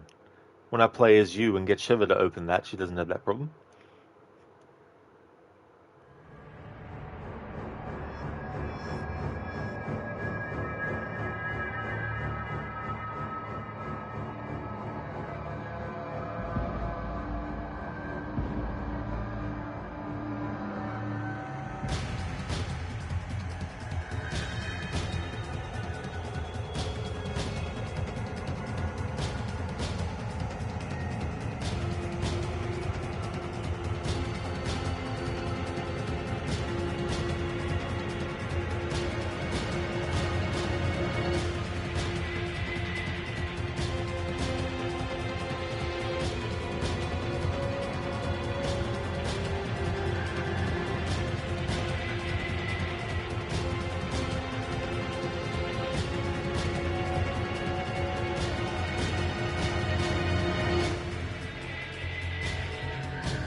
I need to edit that message because I thought, and it happened in some of the cutscenes, but not, where cinematics actually had all audio, including dialogue and sound, but that's not the case in all of them as well.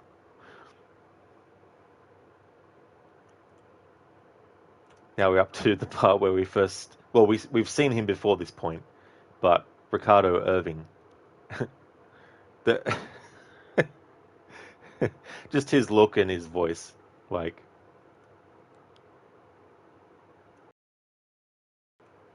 Although we won't get to see it in this cutscene because there's no audio. In fact, we probably won't hear him talk at all in this run through, but yeah.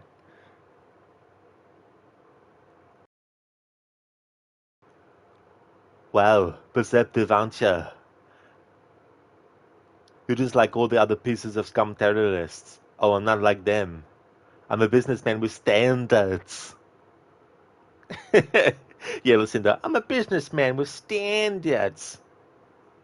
I can't really do a good impression of him, but the way he tumbles out of the window here with Jill just looks so funny. It's like a tumbling act.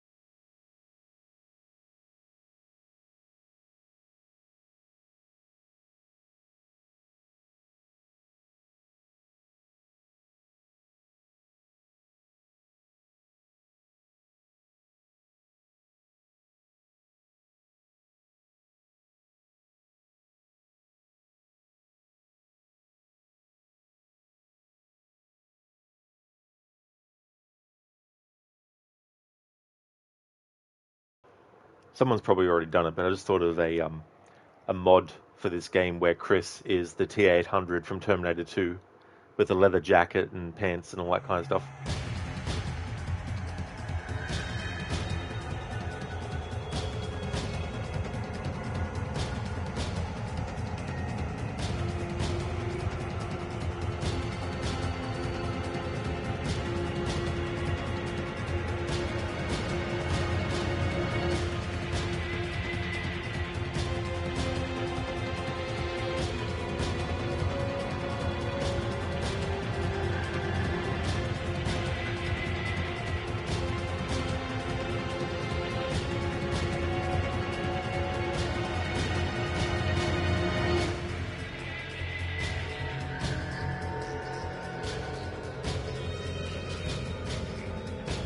I'm like, fine, fuck it then.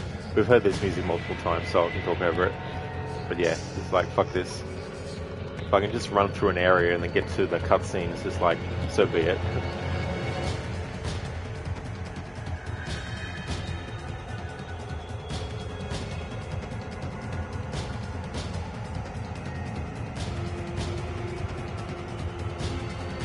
It's been weird trying to get used to shooting from the other side of the screen, but Getting more comfortable.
The guy's a maniac.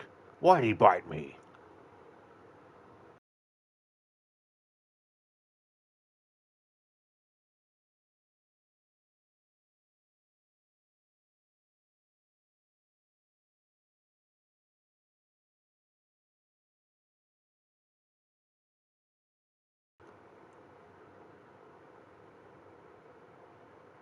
Here's Johnny.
I love having unlimited ammo.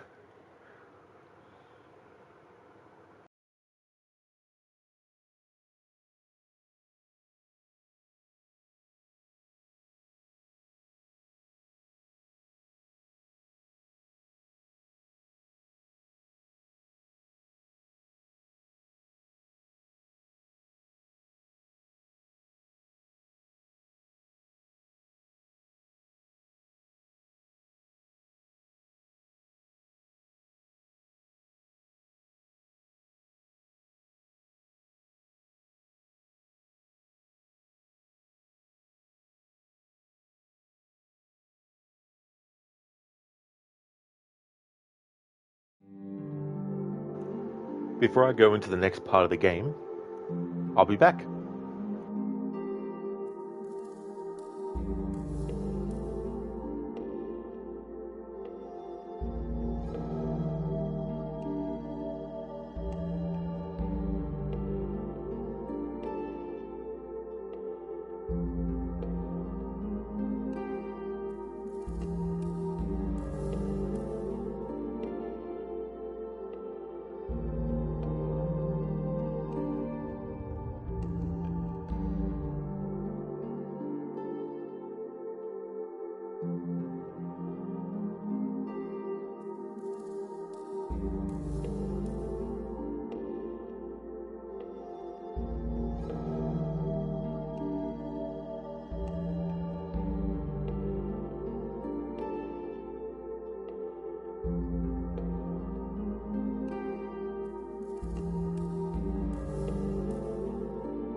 Alrighty then, I am back.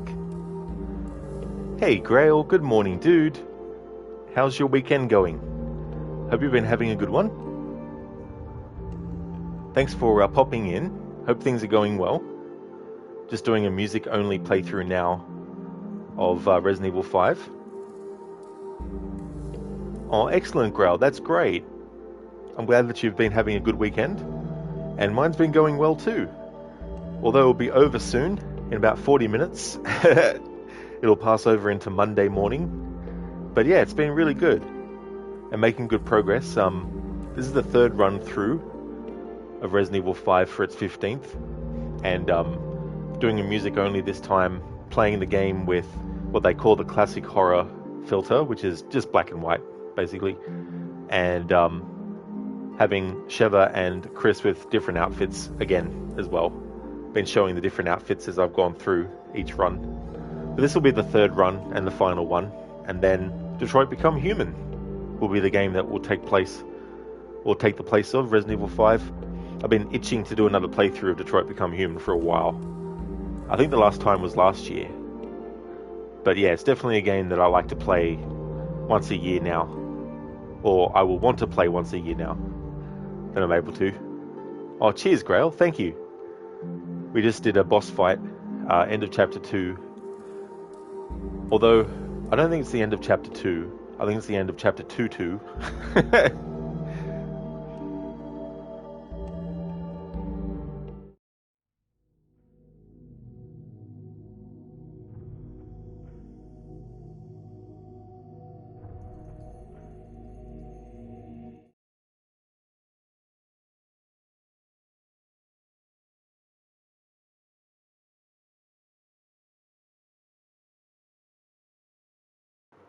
Oh, really?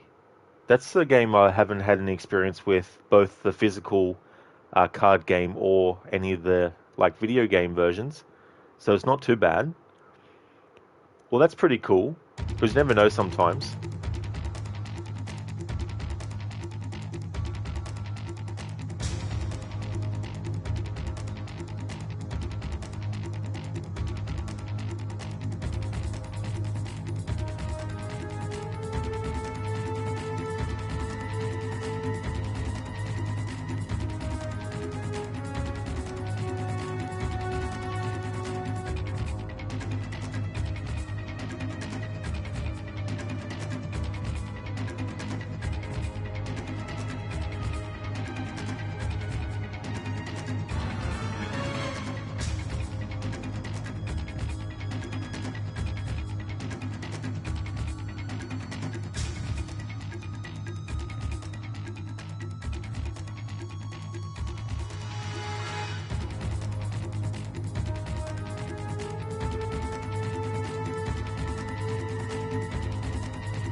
Oh, have you, Grail? That's cool that you played it since it came out. Because I've always heard about it over the years, but never actually played or seen it played even. I'm sure there's probably even like streamers who stream the game, the card game that is, as well. Thanks for the GGs, Lucinda, for this part. Now it's El Gigante time. You mean Nadesu. Yeah, what a name. Thanks for the GGs. I really like that music.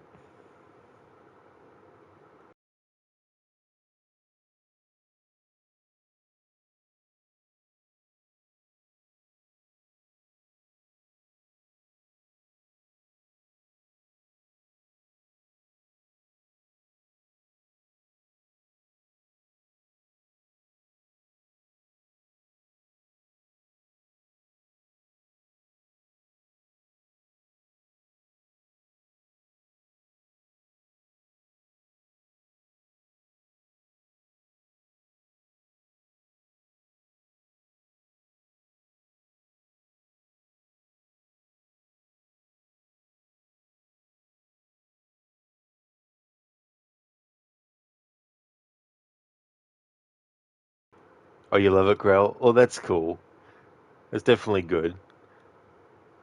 Sounds like it's been running for a while now, too.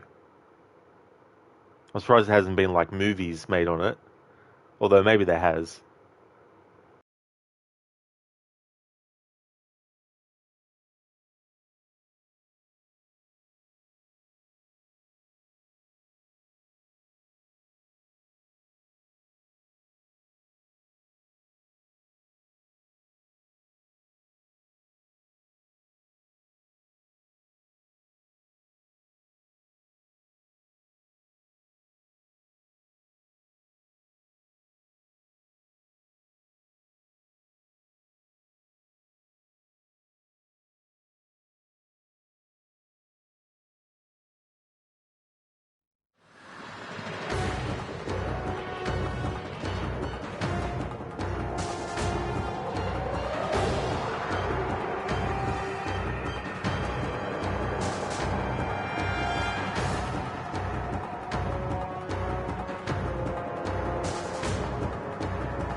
I tell you what, playing as Sheva, because you're lower than Chris is. When you play as Chris, you're higher.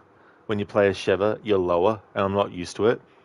You can't get as many good shots in on Elga Gigante or whatever his name is when you're lower.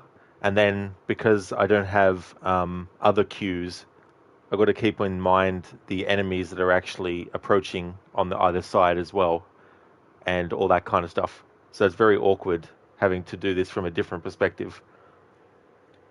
Grail, lol, they need to have done right.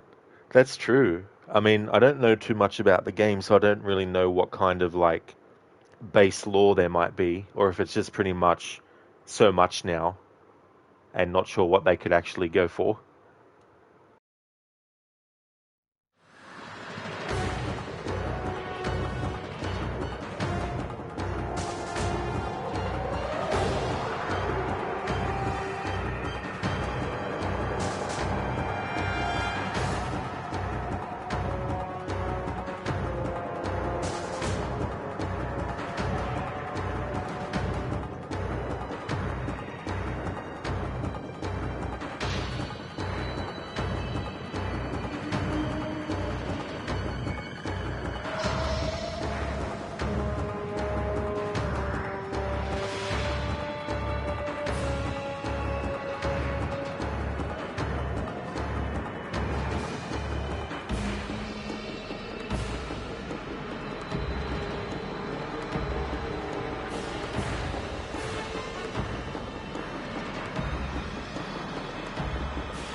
There we go.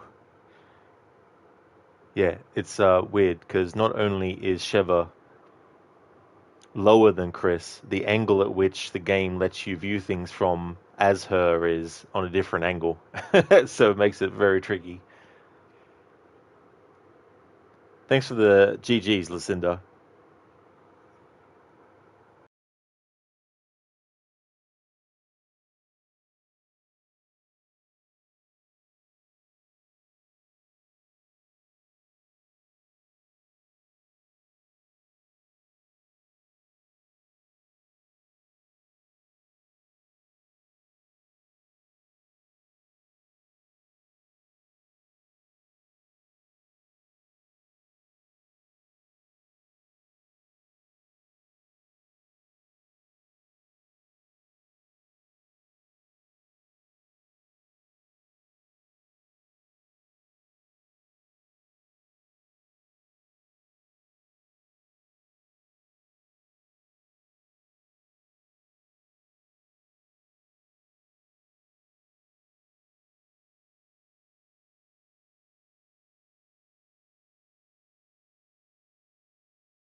Ah, yes, the incident on Rockford Island.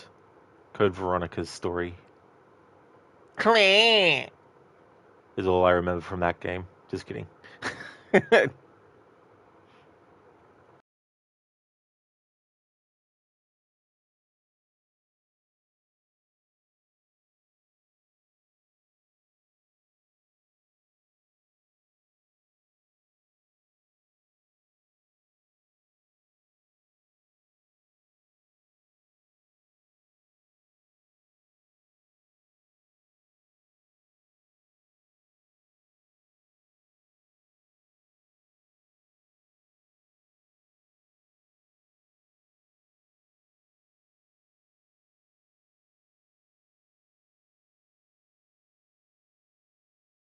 It's interesting with Chris Redfield. A lot of the games he was pretty, average, kind of like body type, and then in this game he's like a bodybuilder. Same with Resident Evil 6, Revelations 1, and then Resident Evil 7 he's gone back to his thin, and then Resident Evil 8 he's gone back to his big and bulky. It's been up and down.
It's funny too when you play a game without the sound effects and dialogue is there's so much that sound effects can actually help you with, whether it's knowing when there's an enemy closer to you that's off screen that you can't actually, tell otherwise, things like that.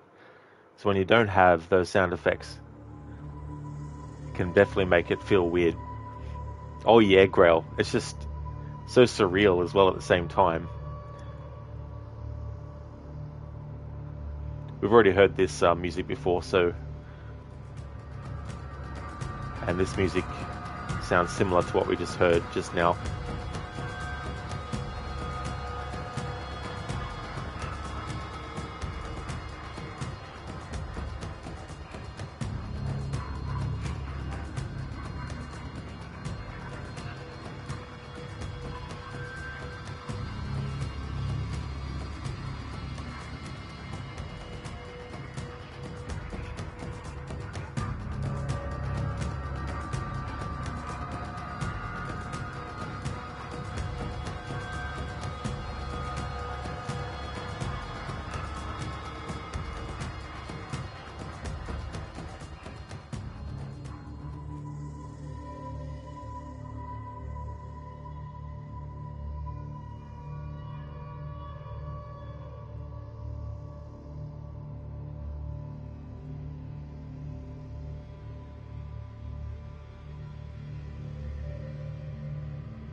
Hey there, Code.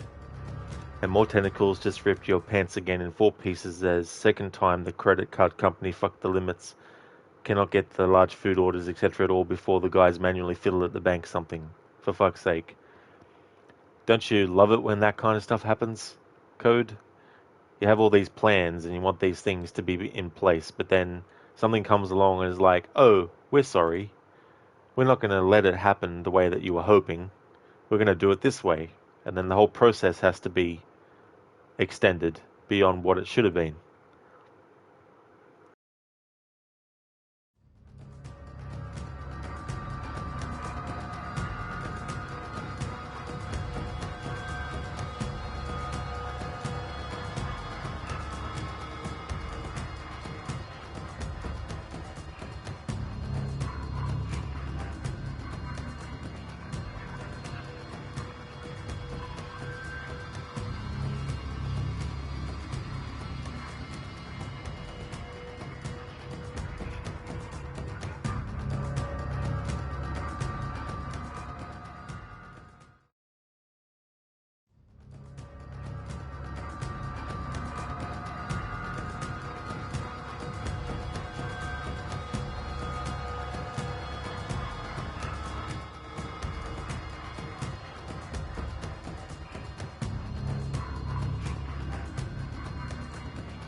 Code, and the most fucked part is, if you could use the mobile payment bullshit, there is no limits.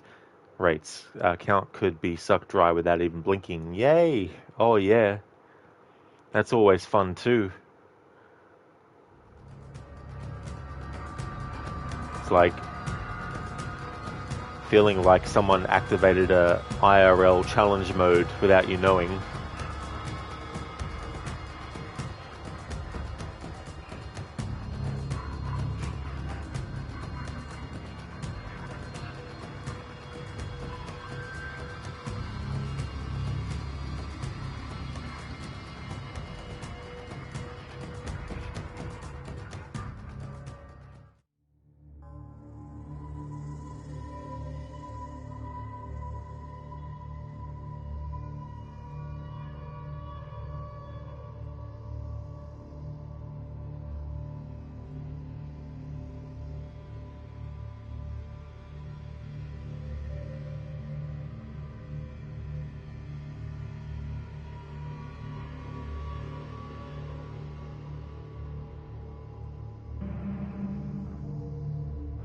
Goes like trying to access black market while using other than bank's own things.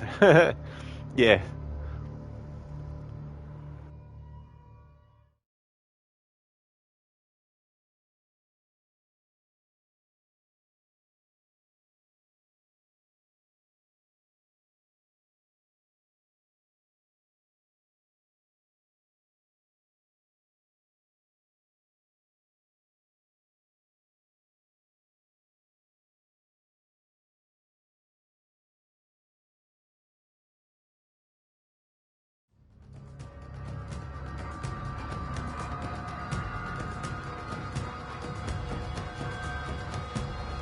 I think what I might do is start to skip some little cutscenes that are just basically, hey, this door opened, and then back to gameplay. I'll skip those things from now on. Unless there's some new music we haven't heard yet that's tied to the cutscene. But when there isn't, I'll just skip it.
That timing. Chris is like, Sheva, what are you doing? He listened to us like, I was like, okay, is he gonna get there in time? But the game's like, nope. All right, this time around, I think I might get him to do that. Usually, I do that after having killed all the enemies.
Nice, I can use the infinite rocket launcher. Awesome.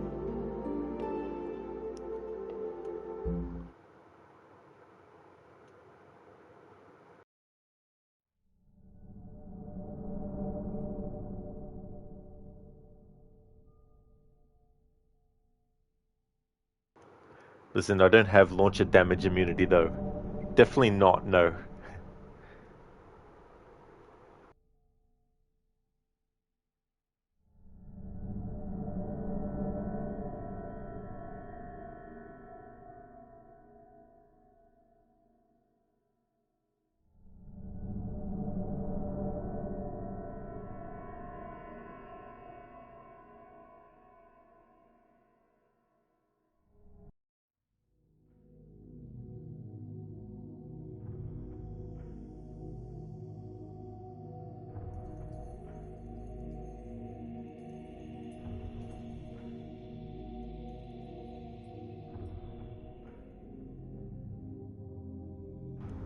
Listen, to be careful with music though for boss fights because the rocket will one-hit kill. Yeah, if it's music we've heard then it won't matter, but if it is music that we haven't heard, then I'll have to be careful.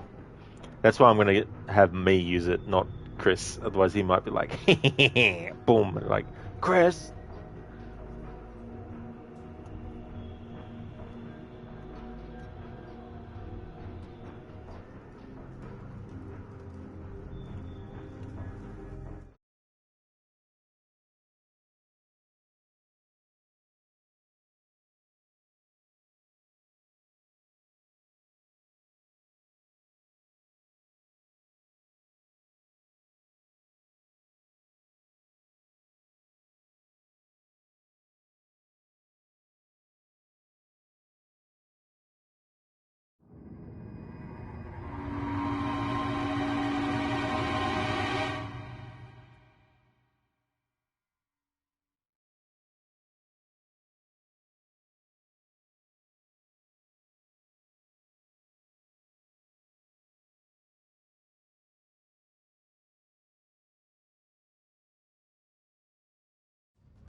Code, well, the bad day transfers to the receiving end.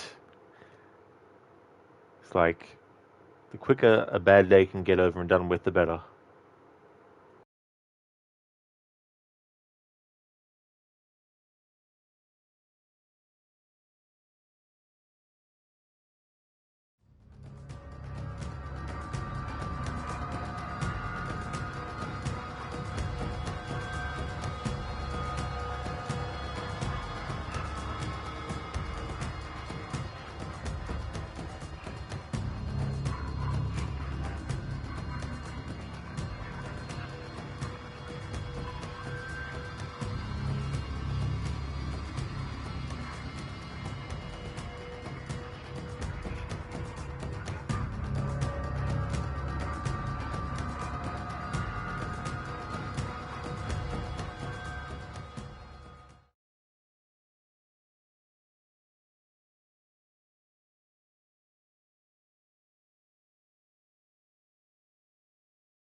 businessman with standards.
Listen, the Chris almost jumped in front of your rocket.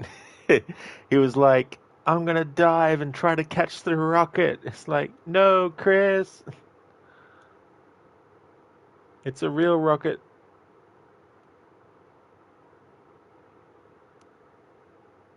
In an alternate universe, his last name is Rocket Field.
It's interesting, in all the years since this game came out, Sheva has not once appeared, at least to my knowledge, in any other form of media, games included.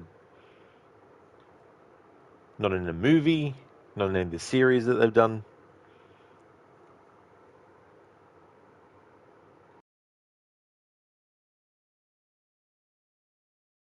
But the same could be said of Helena from 6, and also Jake as well. These characters they introduce, and then, decade on, not a peep nowhere else in the series.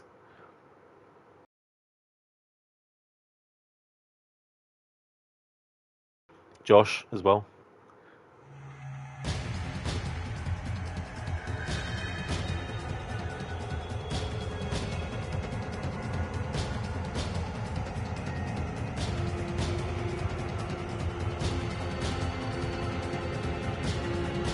I mean, Ashley as well from Resident Evil 4.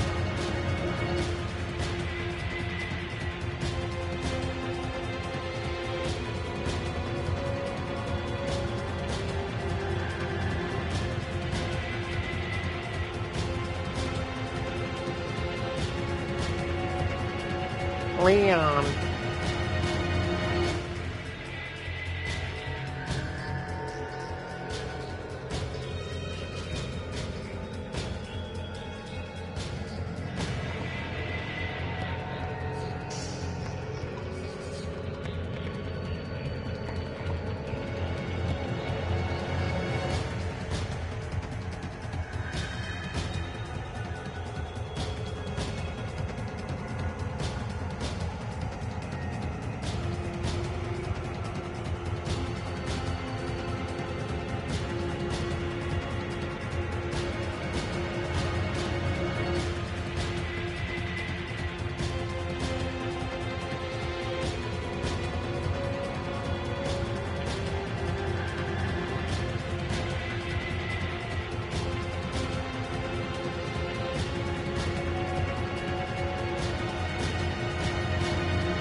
Whoops.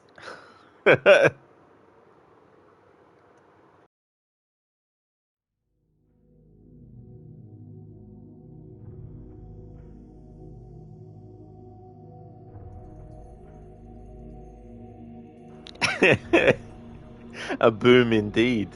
You're not wrong there, Lucinda. I thought, oh yeah, I'll just shoot at that that tank. It shouldn't do any damage.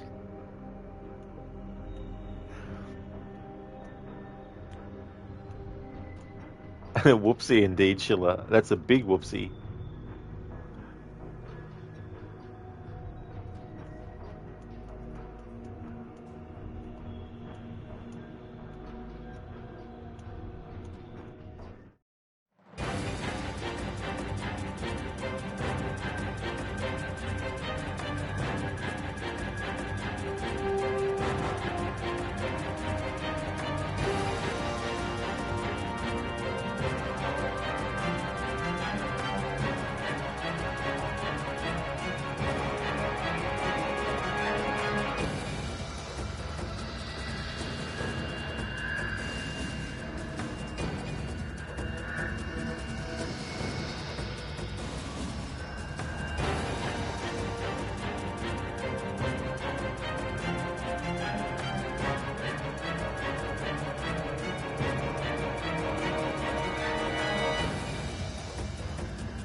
Hey there, Zereth. Welcome back. I hope it all went well. Nothing is true. Everything is Alliance map. All of it. Oh yeah, Grail. That's no problem at all. Thank you so much for leaving the lurk. I really hope that the housework goes good. Hey there, Ronnie. How's it going, dude?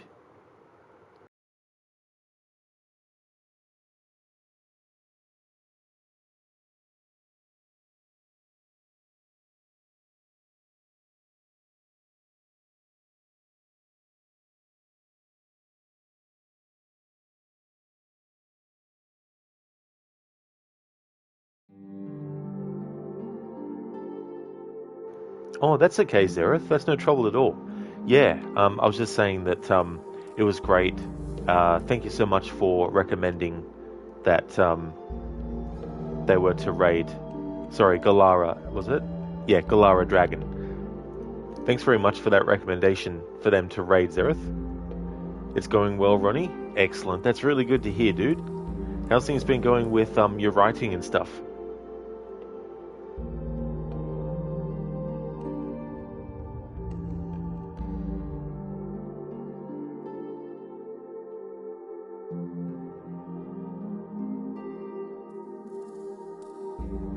That's right, Zereth, yeah.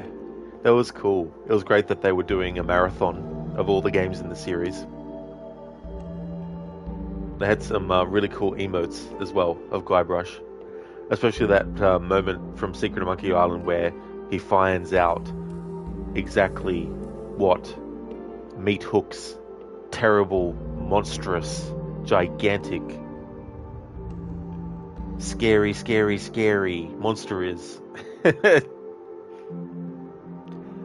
Ronnie, things are going great with that. It's possible that you will have a literary agent representing you very soon. Oh, dude, that's excellent.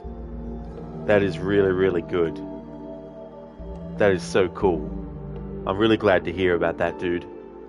I really hope that you get picked up soon as well, so you can be represented. Zero, she did a Stan cosplay. Have I got a deal for you? I love that character so much. It's so funny how he waves his hands around all the time. Sure, you could buy this ship.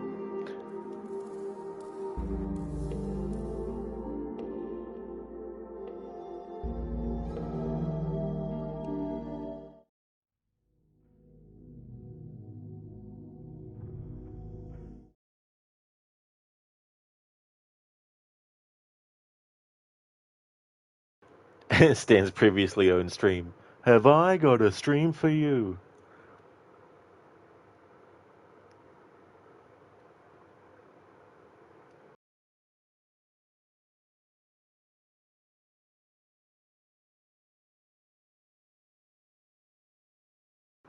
It's funny how he ends up going into the coffin business in Curse of the Monkey Island.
Zereth. You mod for her and you have to say she's amazing as her community. Well, that is really good, Zereth. I'm glad that you're able to find a channel that you can be a mod for that you also really enjoy as well.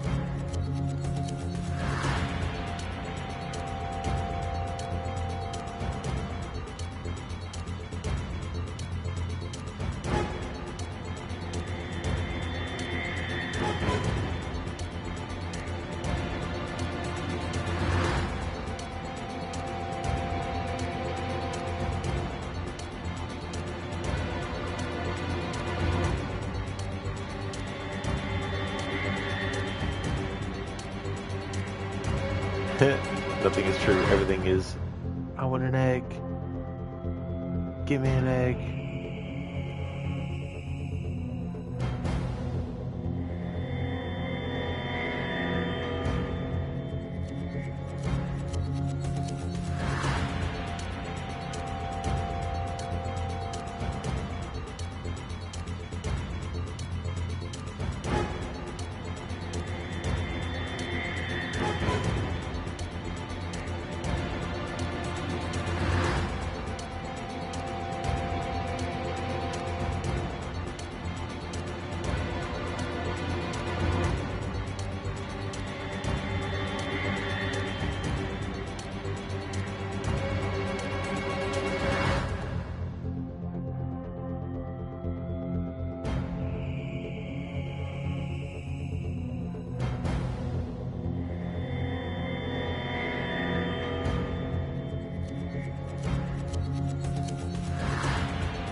Zareth, when anyone says Galara, tell her meth is good. It's an acceptable word in official Scrabble.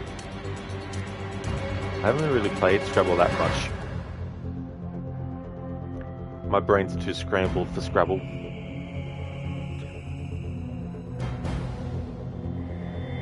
And I scribble when I play Scrabble. But eating scrambled eggs while playing Scrabble is good.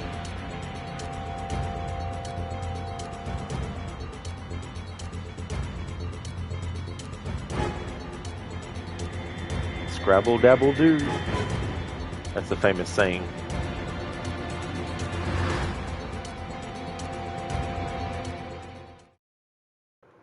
Now for the boss fight against the businessman with standards.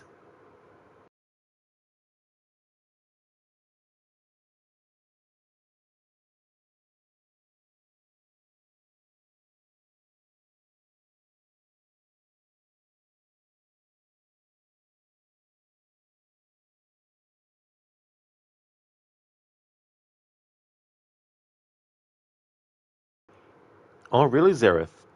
She plays in official tournaments. Oh, that's cool. Listen, he's going to get an extreme makeover. Yeah.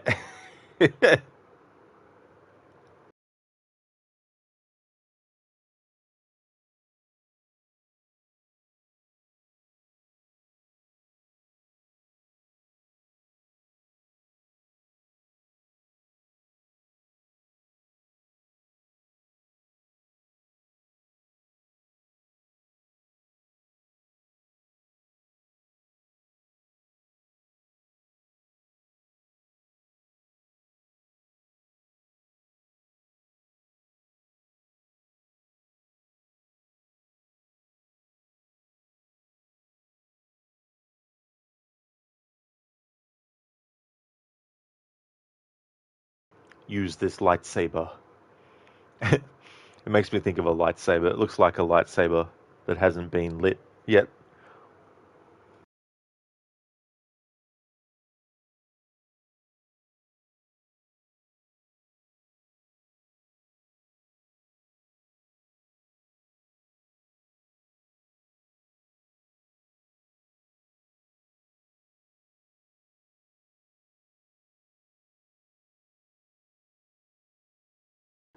Not anymore.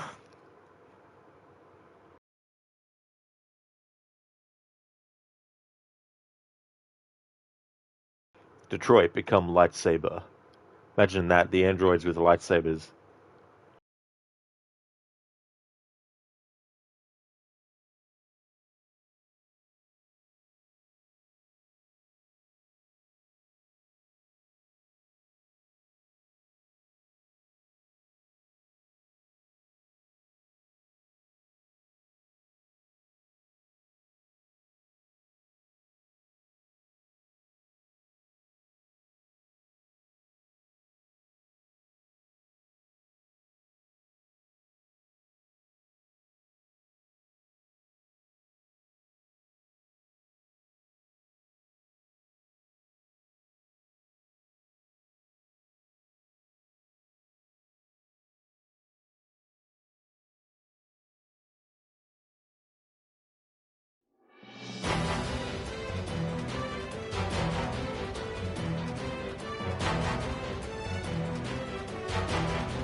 What?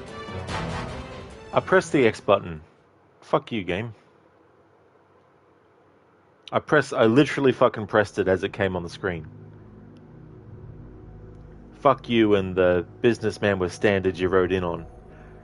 Zereth, that reminded you of the Hydra in Order to Stick. You cut off a head, it grows back, so a goblin set up a Hydra restaurant. That sounds like a very spaghetti story. Listen, you don't think you've seen that? Really? Well, there we go. First time for the 15th anniversary. Is it, Zereth? I'll have to remember the next time I die.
Nothing is true. Everything is these nuts. Nothing is true. Everything is deaded.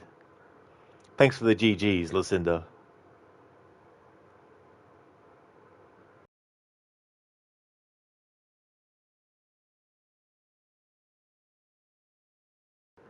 Once we get to the next end of level thing, that's where I'll call it a stream.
Alrighty then, that's where I'm going to end this stream.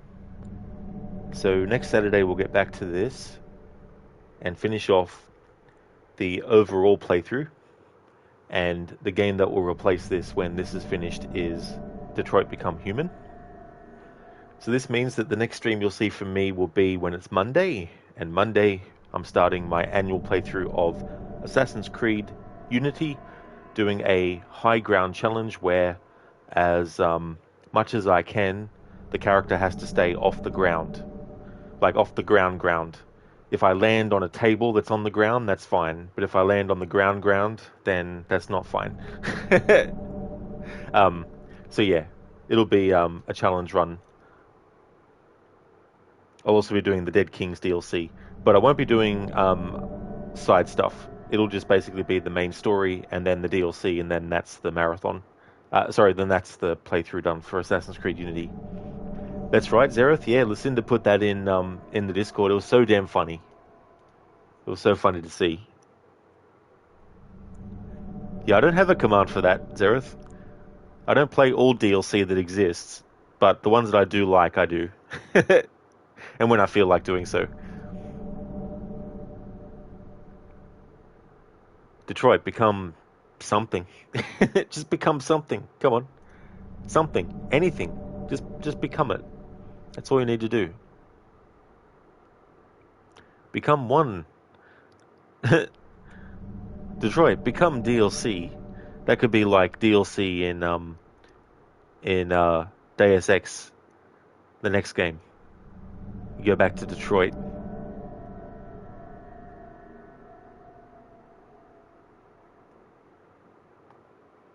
Because why wouldn't you want to go back to Detroit if you were Adam Jensen?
No worries at all, Grail. Going to be ending the stream.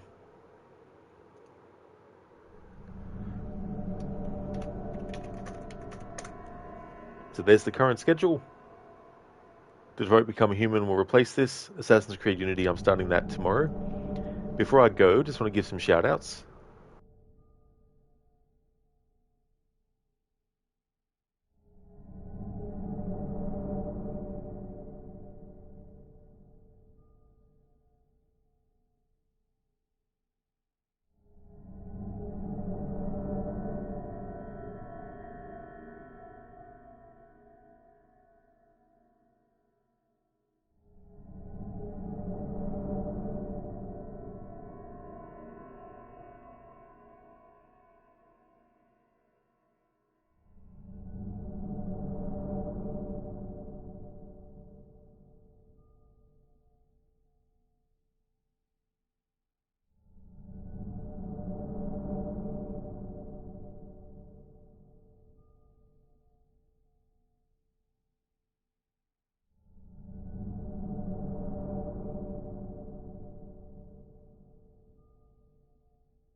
Would like to highly recommend people check out the following streamers.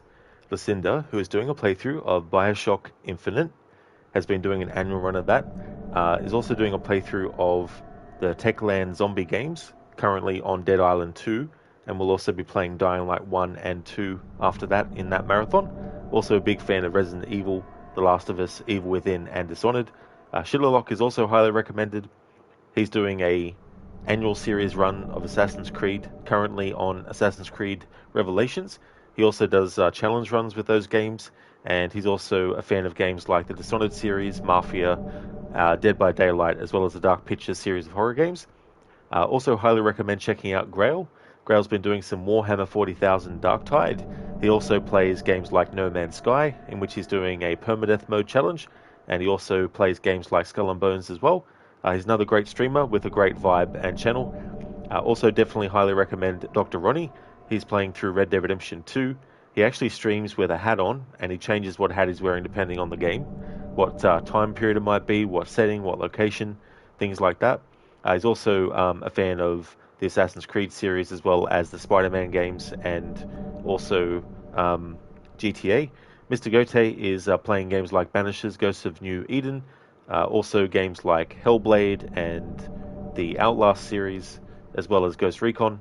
Also definitely recommend checking out Galara Dragon. They finished playing through Return to Monkey Island, had been doing a marathon of all the games in that series. Also highly recommend checking out Crocodiles. He's been doing a music stream recently. He also sometimes does Guitar Hero streams. He's also a big fan of Assassin's Creed, so he does a lot of playthroughs of that. He's currently doing a playthrough of Assassin's Creed Mirage with no HUD and no fast travel allowed and limited looks at the map. Oh, that's no worries at all, Lucinda, for the stream and for the shout out as well. That's no trouble at all. I hope that things go good.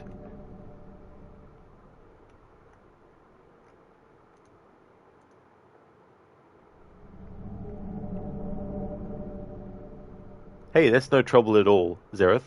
And thank you again for the recommendation to Galara for raiding earlier in the previous stream.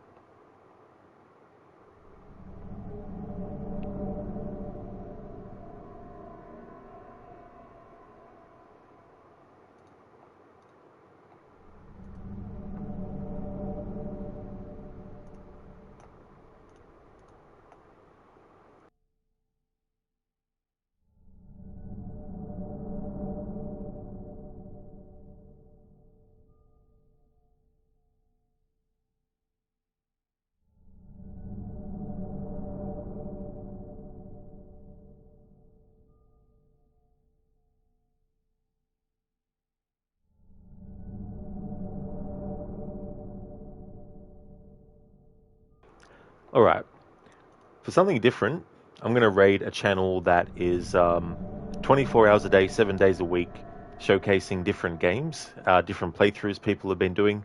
It's got no commentary, but if you're looking for a channel where you can just chill and have a look at various different games, they're currently doing a playthrough of GTA 3, the PC version. The channel is The Legacy Shack, so we'll go and raid them. Because there's no one that actually responds to raids, I won't worry about putting a raid message in there, but I will actually begin a raid to the channel there.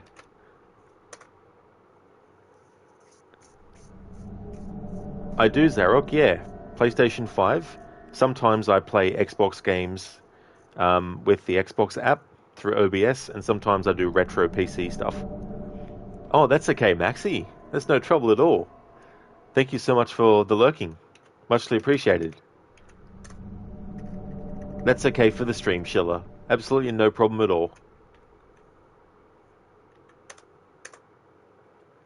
He came with the raid from Schiller. Nice.